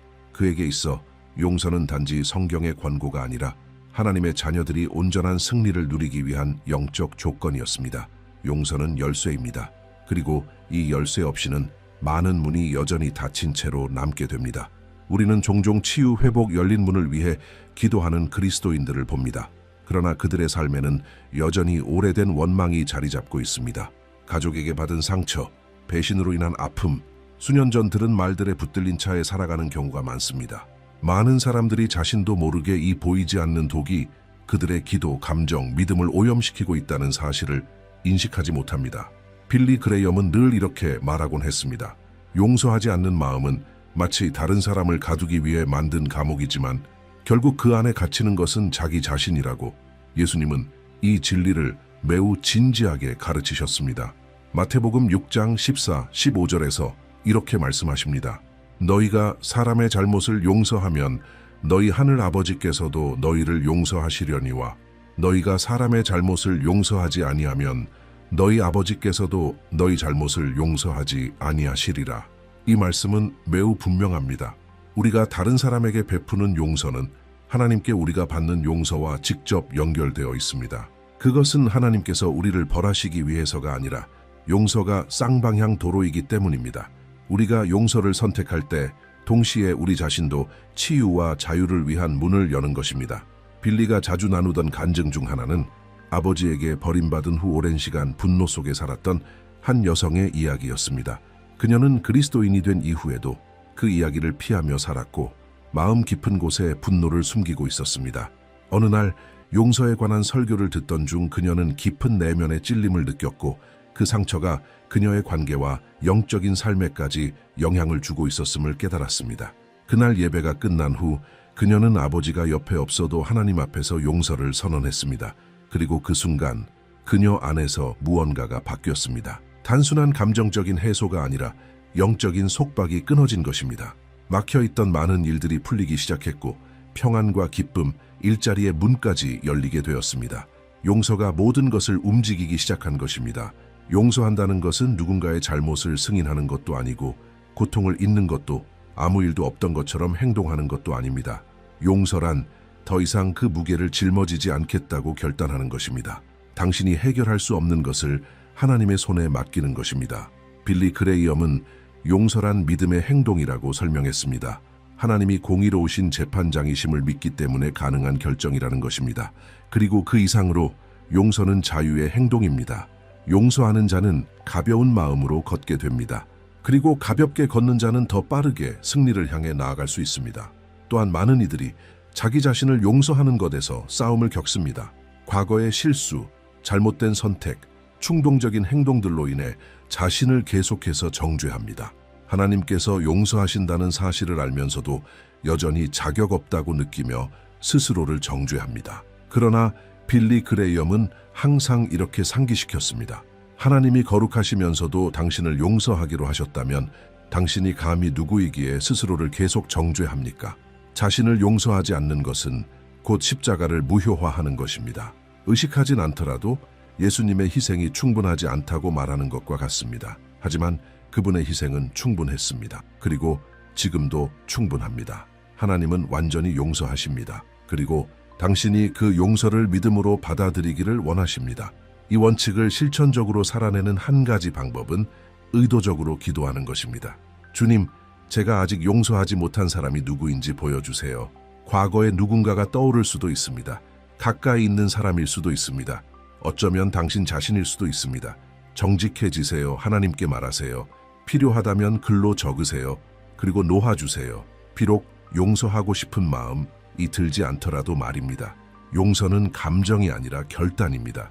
그리고 이 결단은 하나님과의 여정에서 급진적인 변화를 일으키는 시작이 될 수 있습니다.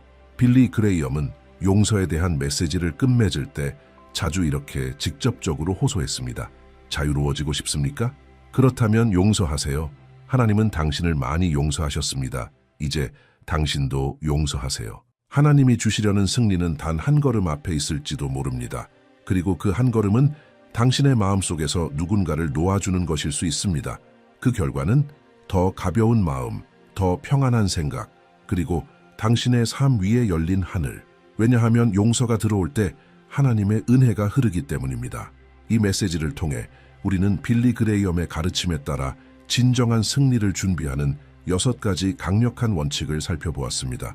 믿음으로 기다리기, 꾸준히 기도하기, 진정으로 회개하기, 질문 없이 순종하기, 믿음으로 걷기, 용서하기. 이 각각은 영적인 열쇠이며 당신은 그중 하나로 시작하면 됩니다. 완벽할 필요는 없습니다. 하나님 앞에서 진실되기만 하면 됩니다. 주님께서 당신에게 준비하신 승리는 이미 오고 있지만 그것을 받기 위해 마음이 준비되어 있어야 합니다. 이제 당신 안을 용기 있게 들여다보며 이렇게 질문해 보세요. 이 원칙들 중 오늘 내가 살아내야 할 것은 무엇인가? 하나님은 믿음으로 나아오는 자를 기뻐하십니다. 그분은 결코 실망시키지 않으십니다. 이번 주 이 중 한 가지 원칙을 실천하기로 결단하세요. 그 한 걸음을 내디드세요. 그리고 준비하세요. 하나님께서 곧 풀어주실 승리가 당신을 놀라게 하고 하나님의 이름을 영화롭게 할 것입니다. 이제 아래에 창의적이고 은혜로운 댓글을 남겨주세요. 오늘 당신 마음에 가장 깊이 와닿은 원칙이 무엇이었는지 나눠주세요. 당신의 경험이 다른 사람들에게 큰 영감을 줄 수 있습니다. 아직 채널에 구독하지 않으셨다면 지금 구독 버튼을 누르고 알림종을 켜세요.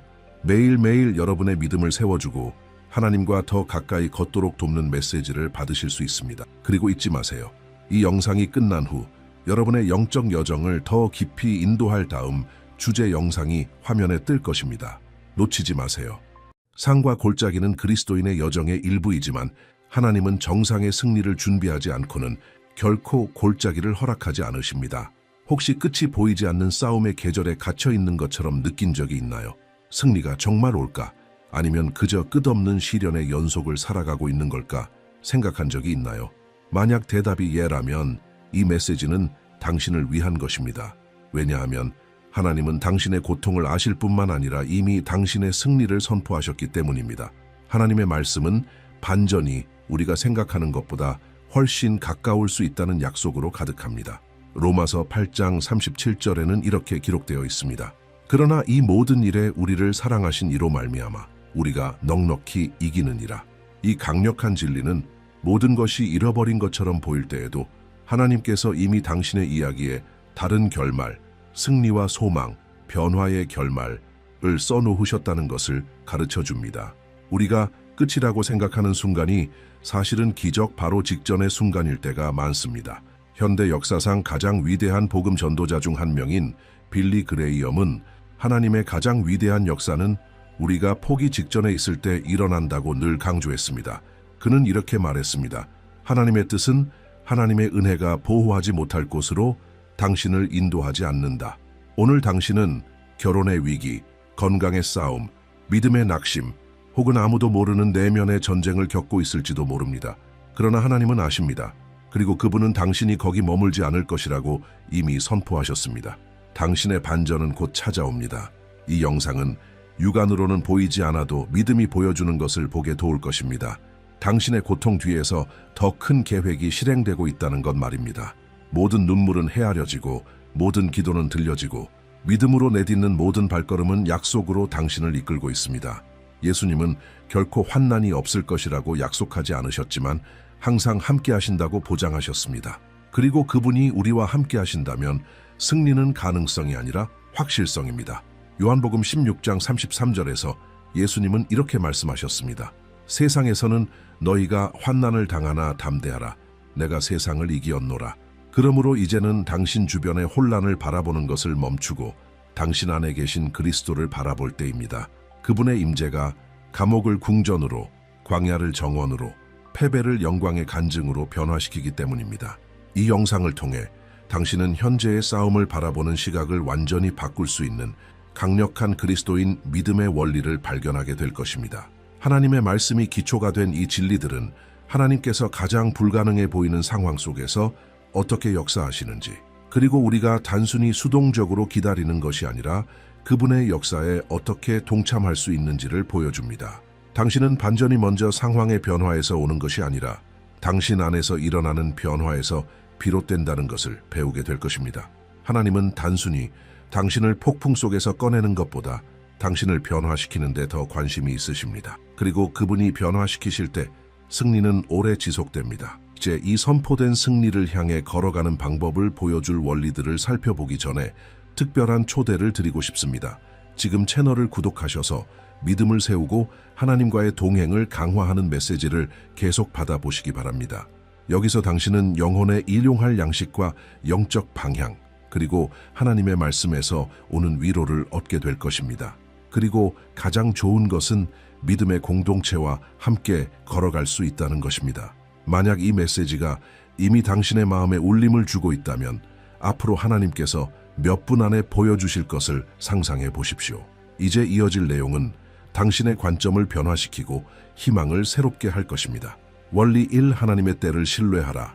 빌리 그레이엄은 참된 믿음이란 하나님이 침묵하실 때에도 계속되는 것이라고 말했습니다. 하나님의 때를 신뢰하는 것은 단순한 인내를 넘어 온전한 맡김을 요구합니다. 그리고 이것이 아마도 그리스도인의 삶에서 가장 큰 도전 중 하나일 것입니다. 하나님의 응답은 우리가 기대하는 때나 방식으로 오지 않을 수 있지만 반드시 옵니다. 그것도 우리에게 가장 좋은 바로 그 순간의 말입니다. 많은 사람들은 기다림을 수동적인 것으로 생각합니다. 마치 아무 일도 하지 않고 그저 가만히 있는 것처럼 말입니다. 그러나 성경에서 말하는 하나님을 기다림은 적극적인 태도입니다. 끝이 보이지 않는 길을 계속 걸어가는 것입니다. 기도하고 싶은 마음이 없어도 기도하며, 지쳐도 섬기며, 사랑이 돌아오지 않아도 사랑하고, 모든 상황이 반대되는 것처럼 보여도 믿는 것입니다. 이사야 40장 31절에 이렇게 기록되어 있습니다. 오직 여호와를 앙망하는 자는 새 힘을 얻으리니 독수리 날개치며 올라감 같을 것이요 다름질하여도 곤비하지 아니하겠고 걸어가도 피곤하지 아니하리로다. 빌리 그레이엄은 기다림의 시간은 성장의 시간이라고 가르쳤습니다. 그것은 잃어버린 시간이 아니라 하나님께서 우리를 강하게 하시고 빚으시며 이미 준비하신 일을 위해 준비시키시는 시간입니다. 마치 나무의 뿌리와 같습니다.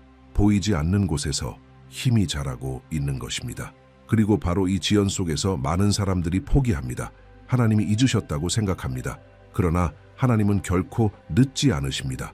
지연처럼 보이는 것은 종종 하나님의 보호입니다. 침묵처럼 들리는 것은 하나님께서 기다려라. 나는 더 큰 일을 하고 있다. 라고 말씀하시는 것입니다.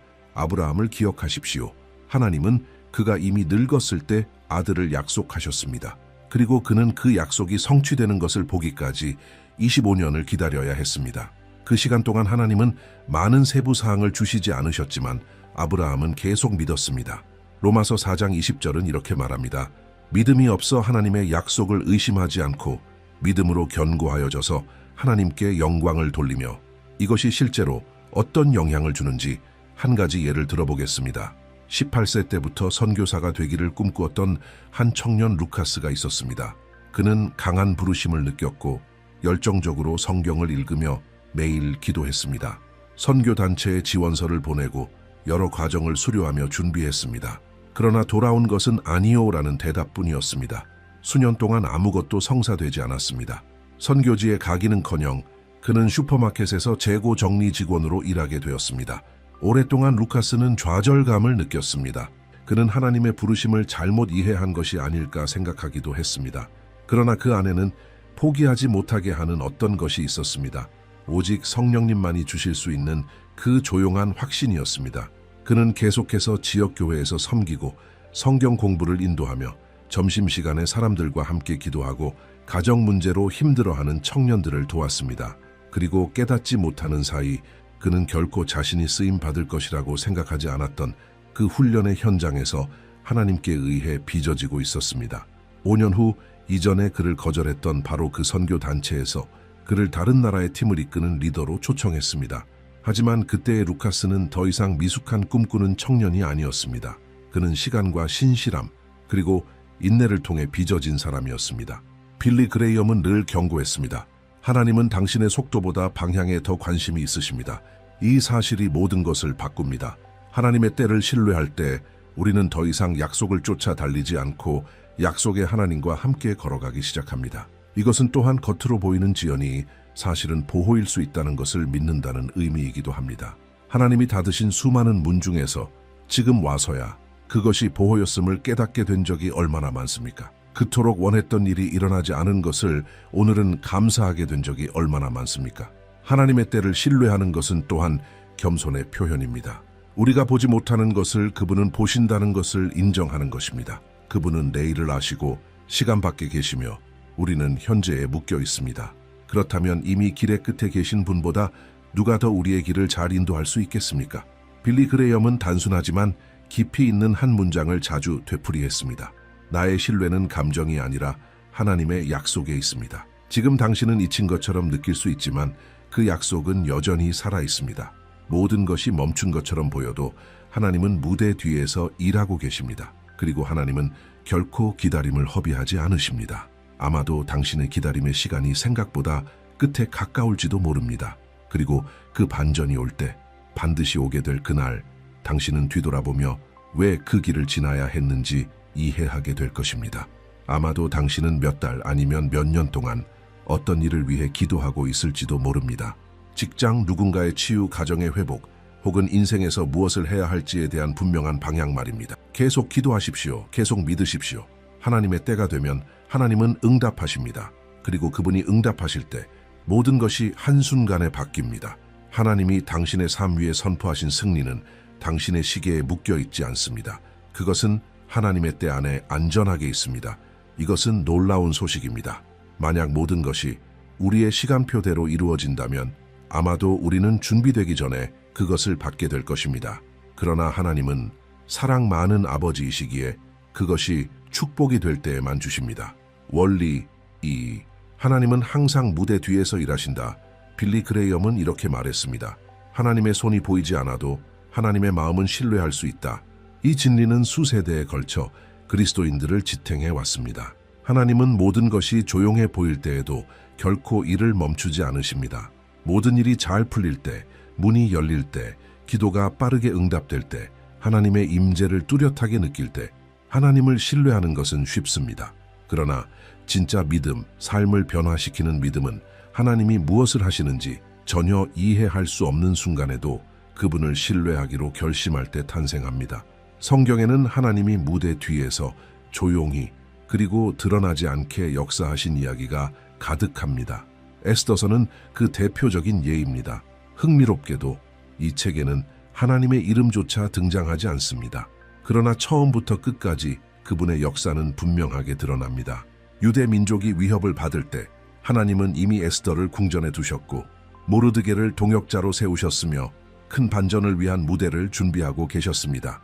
당시에는 아무도 그분이 무엇을 하시는지 명확히 보지 못했지만 모든 것이 드러났을 때 하나님은 단 한순간도 일을 멈추지 않으셨음이 분명해졌습니다. 요한복음 5장 17절에서 예수님은 이렇게 말씀하십니다. 내 아버지께서 이제까지 일하시니 나도 일한다. 이것은 강력한 약속입니다. 우리가 쉬고 있을 때에도, 우리가 잠들어 있을 때에도, 우리가 울며 모든 것이 멈춘 것처럼 느낄 때에도 하나님은 움직이고 계십니다. 무대 뒤에서 그분은 만남을 준비하시고 마음을 변화시키시며 길을 여시고 우리에게 해가 될 문을 닫으시고 모든 것을 우리의 유익을 위해 맞추고 계십니다. 수요일의 한 소박한 예배 시간에 루시아 여사라는 분이 짧은 간증을 나누었습니다. 그녀는 남편을 잃은 후 깊은 우울증을 겪었다고 말했습니다. 고립된 채 아무것도 할 의욕이 없었고 여러 번 삶을 포기할 생각까지 했습니다. 기도도 거의 하지 못했고 성경을 읽을 힘도 없었습니다. 하나님이 멀리 계신 것 같다고 말하곤 했습니다. 그러나 어느 날 절망 속에서 부엌에서 혼자 울고 있을 때 그녀는 이렇게 중얼거렸습니다. 주님이 아직 저와 함께 계시다면 제게 표적을 보여주세요. 그 순간 전화벨이 울렸습니다. 거의 알지도 못하던 한 이웃이 전화를 걸어 마음속에 그녀를 방문해야겠다는 강한 감동을 받았다고 전했습니다. 그 방문이 모든 것을 바꾸었습니다. 그때부터 루시아 여사의 믿음은 회복되었고 지금은 교회 중보기도 사역을 이끄는 리더가 되었습니다. 이것이 무엇일까요? 바로 하나님이 무대 뒤에서 일하신 것입니다. 그녀가 혼자라고 생각하던 바로 그때 주님은 이미 사람들을 움직이시고 마음을 감동시키시며 다가올 반전을 위해 모든 세부 사항을 준비하고 계셨던 것입니다. 빌리 그레이엄은 이렇게 말했습니다. 하나님은 침묵하실 수 있지만 결코 부재하지 않으십니다. 당신이 아직 보지 못한 일을 위해 일하고 계십니다. 어쩌면 오늘 당신도 루시아 여사처럼 느낄지 모릅니다. 길을 잃고 방향을 찾지 못하며 하나님의 역사를 보지 못하는 것처럼 말입니다. 그러나 그것은 하나님이 당신을 버리셨다는 뜻이 아닙니다. 오히려 그분이 조용히 일하고 계신다는 뜻입니다. 그리고 종종 하나님의 가장 위대한 역사는 침묵 속에서 이루어집니다. 연극 무대를 한번 상상해 보십시오. 커튼이 오르기 전에 무대 뒤에서는 기술자들이 이미 일하고 있습니다. 조명을 테스트하고 마이크를 조정하며 무대 세트를 준비합니다. 관객은 그 과정을 보지 못하지만 그 작업은 모든 것이 제대로 진행되기 위해 필수적입니다.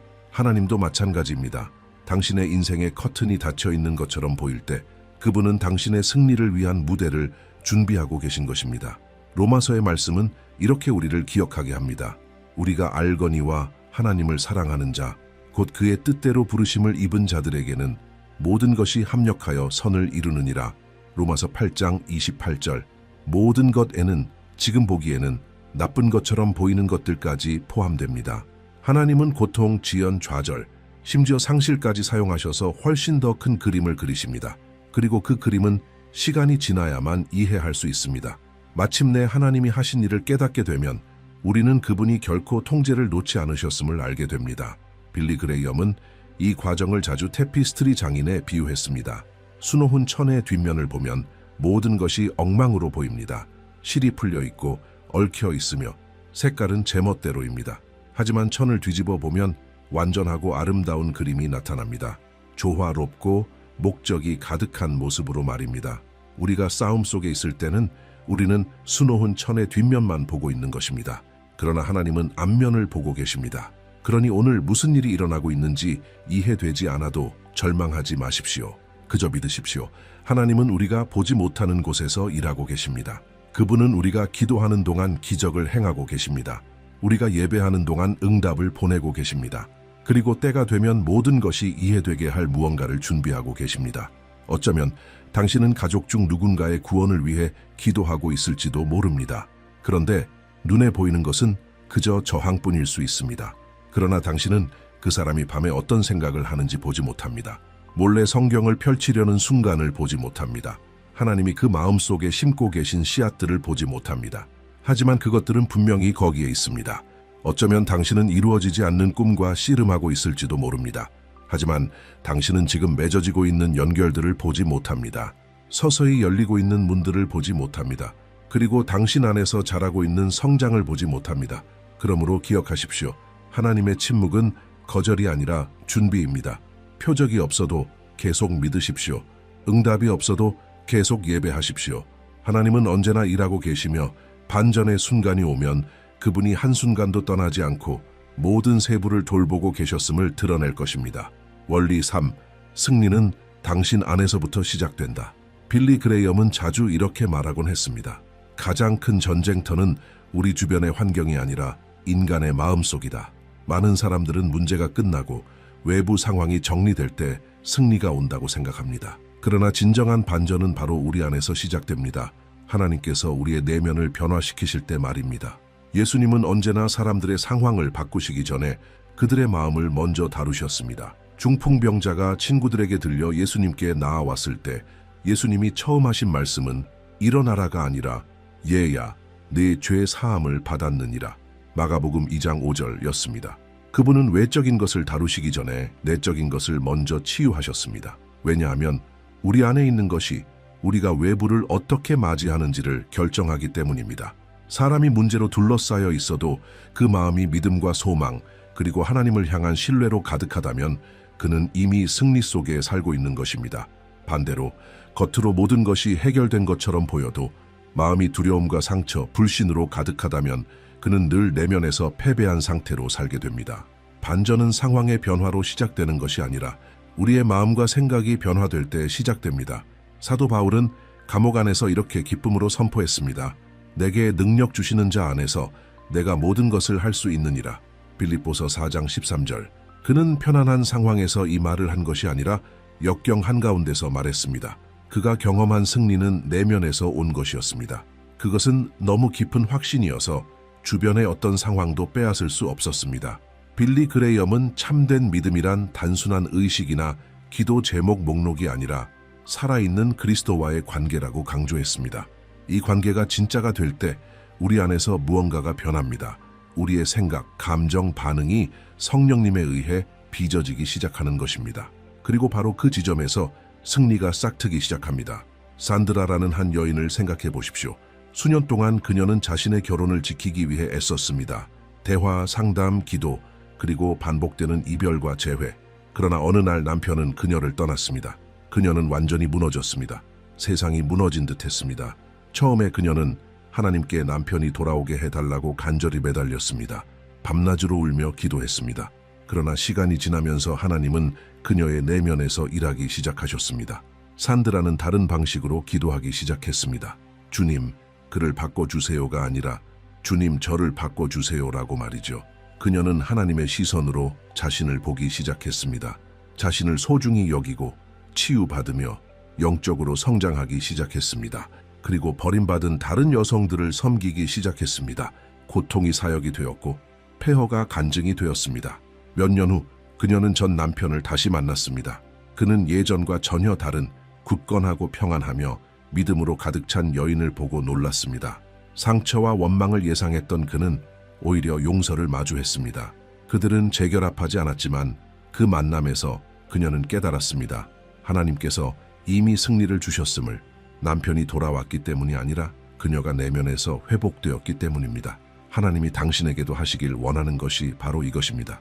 하나님은 당신의 고통을 힘으로, 트라우마를 치유로, 싸움을 믿음의 경험으로 바꾸기를 원하십니다.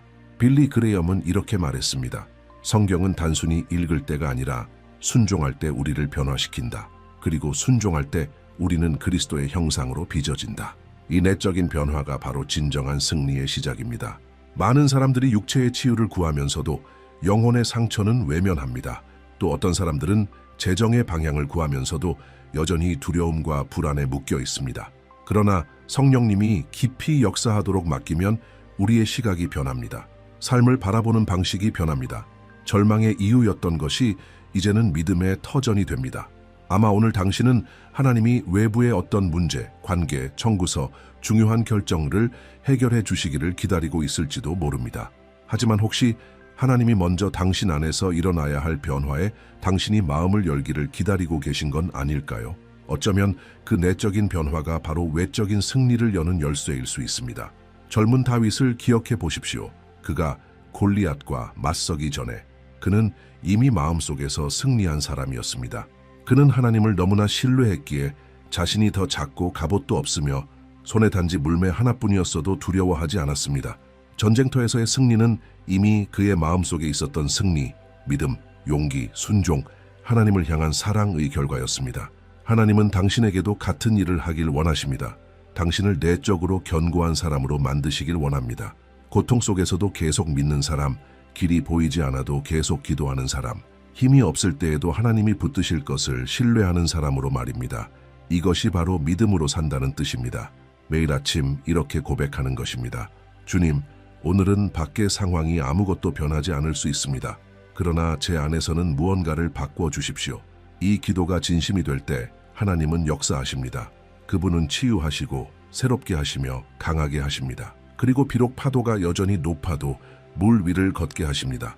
당신이 찾는 반전은 단순히 상황이 바뀌는 것이 아니라 새로운 방식으로 살고 믿고 바라보는 것입니다. 세상이 무너져도 하나님의 평안이 당신 안을 다스리는 것입니다. 그리고 그때 당신은 흔들리지 않는 사람이 됩니다. 왜냐하면 당신의 힘은 상황에서 오는 것이 아니라 당신 안에 거하시는 하나님께로부터 오기 때문입니다. 원리 4. 승리는 항복을 통해 온다. 빌리 그레이엄은 자주 말했습니다. 십자가는 세상에서 가장 큰 승리의 상징이자 동시에 가장 큰 항복의 상징이라고. 모순처럼 들릴 수 있지만 복음은 우리에게 바로 이것을 가르칩니다. 우리가 온전히 하나님께 자신을 내어드릴 때에만 진정으로 승리할 수 있다는 것을. 세상은 통제, 독립 그리고 개인의 힘을 가치 있게 여기지만 하나님의 나라에서 항복은 포기가 아니라 신뢰입니다. 그것은 내가 중심이 되는 자리에서 내려와 하나님께 내 삶의 주도권을 맡기는 것입니다. 그리고 하나님이 주관하실 때 승리는 확실합니다. 예수님은 우리의 가장 큰 본이 되십니다. 십자가를 지시기 전 겟세마네 동산에서 예수님은 고뇌 속에 이렇게 기도하셨습니다. 아버지여, 만일 아버지의 뜻이거든 이 잔을 내게서 옮기시옵소서. 그러나 내 원대로 마시옵고 아버지의 원대로 되기를 원하나이다. 누가복음 22장 42절. 이것이 완전한 항복의 기도였습니다.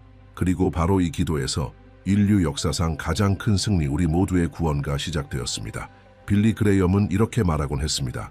많은 그리스도인들의 문제는 하나님에 대한 믿음 부족이 아니라 통제권을 넘겨드리기를 거부하는 데 있다고. 우리는 하나님이 일하시기를 원하지만 우리의 방식대로 하길 바랍니다. 하나님이 복 주시기를 원하지만 우리의 계획은 내려놓고 싶지 않습니다. 그러다 보니 우리는 멈춰서고 좌절하며 승리의 충만함을 경험하지 못하게 됩니다. 여기 아주 단순하지만 깊은 의미가 있는 이야기가 있습니다. 어느 날 한 아버지가 5살 난 아들을 데리고 공원에 갔습니다. 아버지가 말했습니다. 아들아, 길을 건너려면 아빠 손을 잡아라. 그러자 아들이 대답했습니다. 아빠, 나 혼자서도 할 수 있어요. 아버지는 거듭 말했지만 아들은 손을 뿌리치고 달려가다가 넘어졌습니다. 길 건넌 후 무릎이 까지고 눈물이 가득 고인 채로 아들은 조용히 말했습니다. 아빠, 이제 아빠 손을 잡을래요. 우리는 얼마나 자주 그 아이와 같을까요?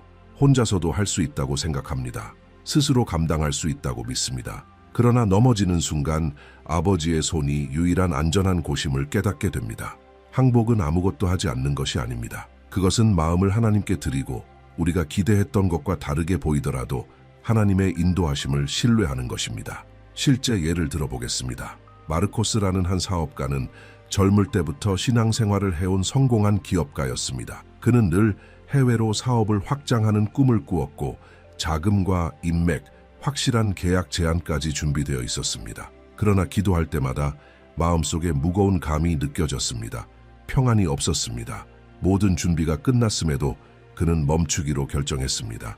그리고 기도하며 하나님께 이렇게 고백했습니다. 하나님의 뜻이 아니라면 저는 포기하겠습니다. 세상 어디에 있든지 보다 하나님의 뜻의 중심에 있는 것이 더 좋습니다. 몇 달 뒤 그가 진출하려던 해외 시장은 전례 없는 경제 위기를 맞았습니다. 모든 것이 무너졌습니다. 그제야 그는 깨달았습니다. 하나님이 자신을 지켜주셨다는 것을. 그리고 그가 순종했기 때문에 새로운 기회가 주어졌습니다. 해외가 아닌 브라질 안에서의 한 선교 프로젝트였습니다. 그것은 그의 재정뿐 아니라 새로운 사역으로도 이어졌습니다. 이것이 바로 항복의 보상입니다. 분명한 인도, 보호, 그리고 평안. 빌리 그레이엄은 이렇게 말했습니다. 하나님의 뜻의 중심보다 더 안전한 곳은 없습니다. 그곳이 고통, 박해, 혹은 손실을 포함하더라도 말입니다. 아마 이것이 가장 어려운 부분일 것입니다. 하나님이 더 힘들어 보이는 길로 인도하실 때에도 자신을 내어드리는 것. 그러나 결국 하나님의 길은 언제나 생명으로 인도합니다. 진정한 항복은 마음까지 치유합니다. 우리가 모든 것을, 심지어 우리의 상처까지 내려놓을 때 하나님은 완전하게 일하시기 시작합니다. 그분은 아무도 손댈 수 없는 곳까지 들어가셔서 두려움을 용기로, 수치를 간증으로, 실패를 믿음으로 바꾸십니다. 당신은 지금 어떤 상황을 스스로 통제하려 애쓰고 있을지도 모릅니다. 반항하는 자녀, 어려운 결혼 생활, 이루어지지 않는 꿈, 혹은 당신을 마비시키는 두려움 말입니다. 그러나 하나님은 이렇게 말씀하십니다. 내게 맡겨라, 항복하라, 내가 돌보게 하라. 항복은 패배의 표시로 손을 드는 것이 아니라 신뢰의 표시로 손을 드는 것입니다. 그것은 집으로 돌아온 탕자가 아버지, 내가 죄를 지었습니다리 라고 말했지만 오히려 잔치로 맞이받은 것과 같습니다. 왜 그랬을까요? 그는 항복했기 때문입니다. 그는 돌아왔고 그는 신뢰했습니다. 빌리 그레이엄은 설교를 마칠 때 자주 이렇게 직접적으로 초청했습니다. 있는 모습 그대로 나오십시오. 그리스도께 항복하십시오. 그분은 당신의 삶을 변화시킬 준비가 되어 있습니다. 이 초청은 막 믿음을 시작하는 사람에게만 해당되는 것이 아닙니다. 하나님과 오래 동행해 온 사람이라도 오늘 새로운 헌신이 필요한 경우가 있습니다. 어쩌면 당신은 지금 혼자 붙잡고 있는 어떤 영역을 하나님께 맡겨야 할지도 모릅니다. 어쩌면 예수님처럼 이렇게 고백해야 할 때일 수 있습니다. 아버지, 내 뜻대로 하지 마시고 아버지 뜻대로 하옵소서. 그렇게 할 때 당신은 새로운 것을 경험하게 될 것입니다. 왜냐하면 진짜 승리는 항상 완전한 내려놓음에서 시작되기 때문입니다. 원리 5. 하나님은 당신의 싸움을 사용해 당신을 강하게 하신다. 빌리 그레이엄은 이렇게 말했습니다. 시험은 우리의 믿음을 무너뜨리기 위해 오는 것이 아니라 그것을 정금같이 연단하기 위해 온다. 이것은 그리스도인의 삶에서 가장 변화를 주는 진리 중 하나입니다. 하나님은 인생의 싸움들을 영적 성장을 위한 도구로 사용하십니다. 우리가 하나님의 손 안에 있다면 심지어 고통조차도 결코 헛되지 않습니다. 아마 오늘 당신은 힘든 시기를 지나고 있을지도 모릅니다. 재정적인 위기, 힘겨운 진단, 예상치 못한 상실, 혹은 이름조차 붙이기 어려운 공허함일 수 있습니다. 그러면 이런 질문이 떠오르죠. 왜 이런 일이 내게 일어나는 걸까? 빌리 그레이엄은 지혜와 연민으로 이렇게 대답하곤 했습니다. 하나님은 고난을 허락하십니다. 그 고난을 통해 우리가 그리스도께 더 가까이 나아가게 하시기 때문입니다. 이것은 성경에서도 분명히 나타납니다. 사도 베드로는 이렇게 기록했습니다. 사랑하는 자들아, 너희를 연단하려고 오는 불시험을 이상한 일 당하는 것 같이 이상히 여기지 말고. 베드로전서 4장 12절. 베드로는 시련이 그리스도인의 삶의 일부라고 말합니다. 그리고 그 이상으로 그것은 우리의 성숙을 위한 하나님의 계획 안에 있다는 것입니다. 시련은 버림받았다는 신호가 아니라 목적이 있다는 증거입니다. 믿음의 영웅들의 삶을 살펴보면 모두가 큰 도전을 겪었습니다. 모세는 광야를 견뎌야 했고 요셉은 형제들의 배신과 부당한 감옥살이를 겪었으며 다윗은 왕이 되기 전 수년간 도망 다녔습니다. 바울은 핍박과 투옥을 당했고 예수님은 십자가를 지셨습니다. 그들은 모두 싸움 이후 더 강해졌습니다. 왜일까요? 싸움 속에서도 하나님을 신뢰했기 때문입니다. 그리고 바로 거기서 당신의 반전도 형성되기 시작합니다. 그것은 즉각적인 구원이 아니라 전투 한가운데서 자라나는 믿음 속에서 시작됩니다. 빌리 그레이엄은 한번 비극적인 사고로 외아들을 잃은 한 부부의 이야기를 전했습니다. 그 고통은 이루 말할 수 없을 정도였습니다. 몇 달 동안 어머니는 깊은 슬픔 속에 있었습니다. 하지만 놀라운 일이 일어났습니다. 하나님에게서 멀어지는 대신 그녀는 오히려 하나님의 임재 속으로 더 깊이 들어갔습니다. 그녀는 병원을 방문하며 같은 상실을 겪고 있는 다른 어머니들과 대화를 나누고 자신이 하나님께 받은 위로를 나누기 시작했습니다. 시간이 지나면서 그 엄청난 고통은 사역으로 변했습니다. 열린 상처였던 것이 다른 사람들을 치유하는 근원이 된 것입니다. 그것은 빠르지도 쉽지도 않았습니다. 그러나 하나님은 그 싸움을 통해 그 여인을 더 강하고 더 민감하며 더 믿음으로 충만한 사람으로 만드셨습니다. 이것이 바로 고난 한가운데서 하나님께 자신을 맡긴 사람에게 하나님이 하시는 일의 아름다움입니다. 그분은 고통을 능력으로 바꾸십니다. 눈물을 부르짖음으로 바꾸십니다. 약함을 강함으로 바꾸십니다. 바울이 그리스도로부터 직접 들은 말씀 속에서 바로 이것을 깨달았습니다. 내 은혜가 내게 족하도다. 이는 내 능력이 약한 데서 온전하여짐이라. 고린도후서 12장 9절. 어쩌면 오늘 당신은 약해져 있을지 모릅니다. 의욕도 방향도 없는 상태일 수 있습니다. 그러나 하나님은 이렇게 말씀하십니다. 바로 거기에서 내가 역사할 것이다. 바로 그 지점에서 너는 나의 능력을 보게 될 것이다. 우리가 직면하는 싸움은 종종 영적인 훈련소와 같습니다. 그것들은 우리의 믿음의 근육을 단련시킵니다. 훈련은 힘들지만 그 결과는 사랑하게 됩니다. 그리고 가장 아름다운 점은 하나님과 함께 싸움을 지나고 나면 다른 사람을 도울 수 있는 사람이 된다는 것입니다. 우리의 이야기가 도구가 되고 우리의 간증이 씨앗이 됩니다. 당신은 지금은 깨닫지 못할 수도 있지만 이 싸움은 더 큰 것을 위해 당신을 준비시키고 있습니다. 비록 지금 보이지 않아도 하나님은 당신 안에 강력한 것을 세워가고 계십니다. 그분은 당신의 마음을 맞추고 시야를 넓히며 믿음을 깊게 하고 계십니다. 이것이 승리의 일부입니다. 승리는 단순히 싸움이 끝났을 때 오는 것이 아니라 싸움 속에서 하나님이 당신 안에서 하시는 일에 있습니다. 힘든 시기는 우리가 하나님을 대적하는 대신 하나님께 나아간다면 위장된 축복이 될 수 있습니다. 그러니 오늘 당신의 기도를 바꿔보는 건 어떨까요? 싸움이 즉시 끝나게 해달라고만 구하는 대신 그 싸움이 당신 안에서 하나님의 목적을 이루게 해달라고 구하십시오. 그 싸움을 지나 더 강해지게, 더 믿음이 충만하게, 더 아버지의 마음에 가까워지게 해달라고 구하십시오. 그리고 믿으십시오. 하나님은 목적 없는 고통을 결코 허락하지 않으십니다. 그분은 당신과 함께 계시며 당신을 빚고 계십니다. 그리고 때가 되면 승리는 안팎으로 오게 될 것입니다. 이제 이 메시지의 끝에 다다랐습니다. 여기까지 함께한 것은 하나님이 정말로 당신의 마음에 말씀하고 계신다는 증거입니다. 우리는 믿음의 사람들, 그리고 빌리 그레이엄의 사역을 통해 살아내고 가르치고 지켜낸 5가지 강력한 원리를 함께 되짚었습니다. 이 원리들은 단순히 위로를 주는 것이 아니라 변화를 일으킵니다.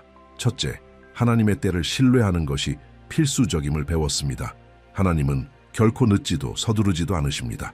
그분의 때는 기적이 태어나는 토양입니다. 둘째, 우리는 하나님이 무대 뒤에서 역사하신다는 것을 보았습니다. 우리가 보거나 이해하지 못해도 그분의 침묵은 부재가 아니라 조용한 행동입니다. 셋째, 진정한 승리는 우리 안에서 시작된다는 것을 기억했습니다. 바깥에서 이기기 전에 먼저 하나님께서 우리 안을 변화시키셔야 합니다.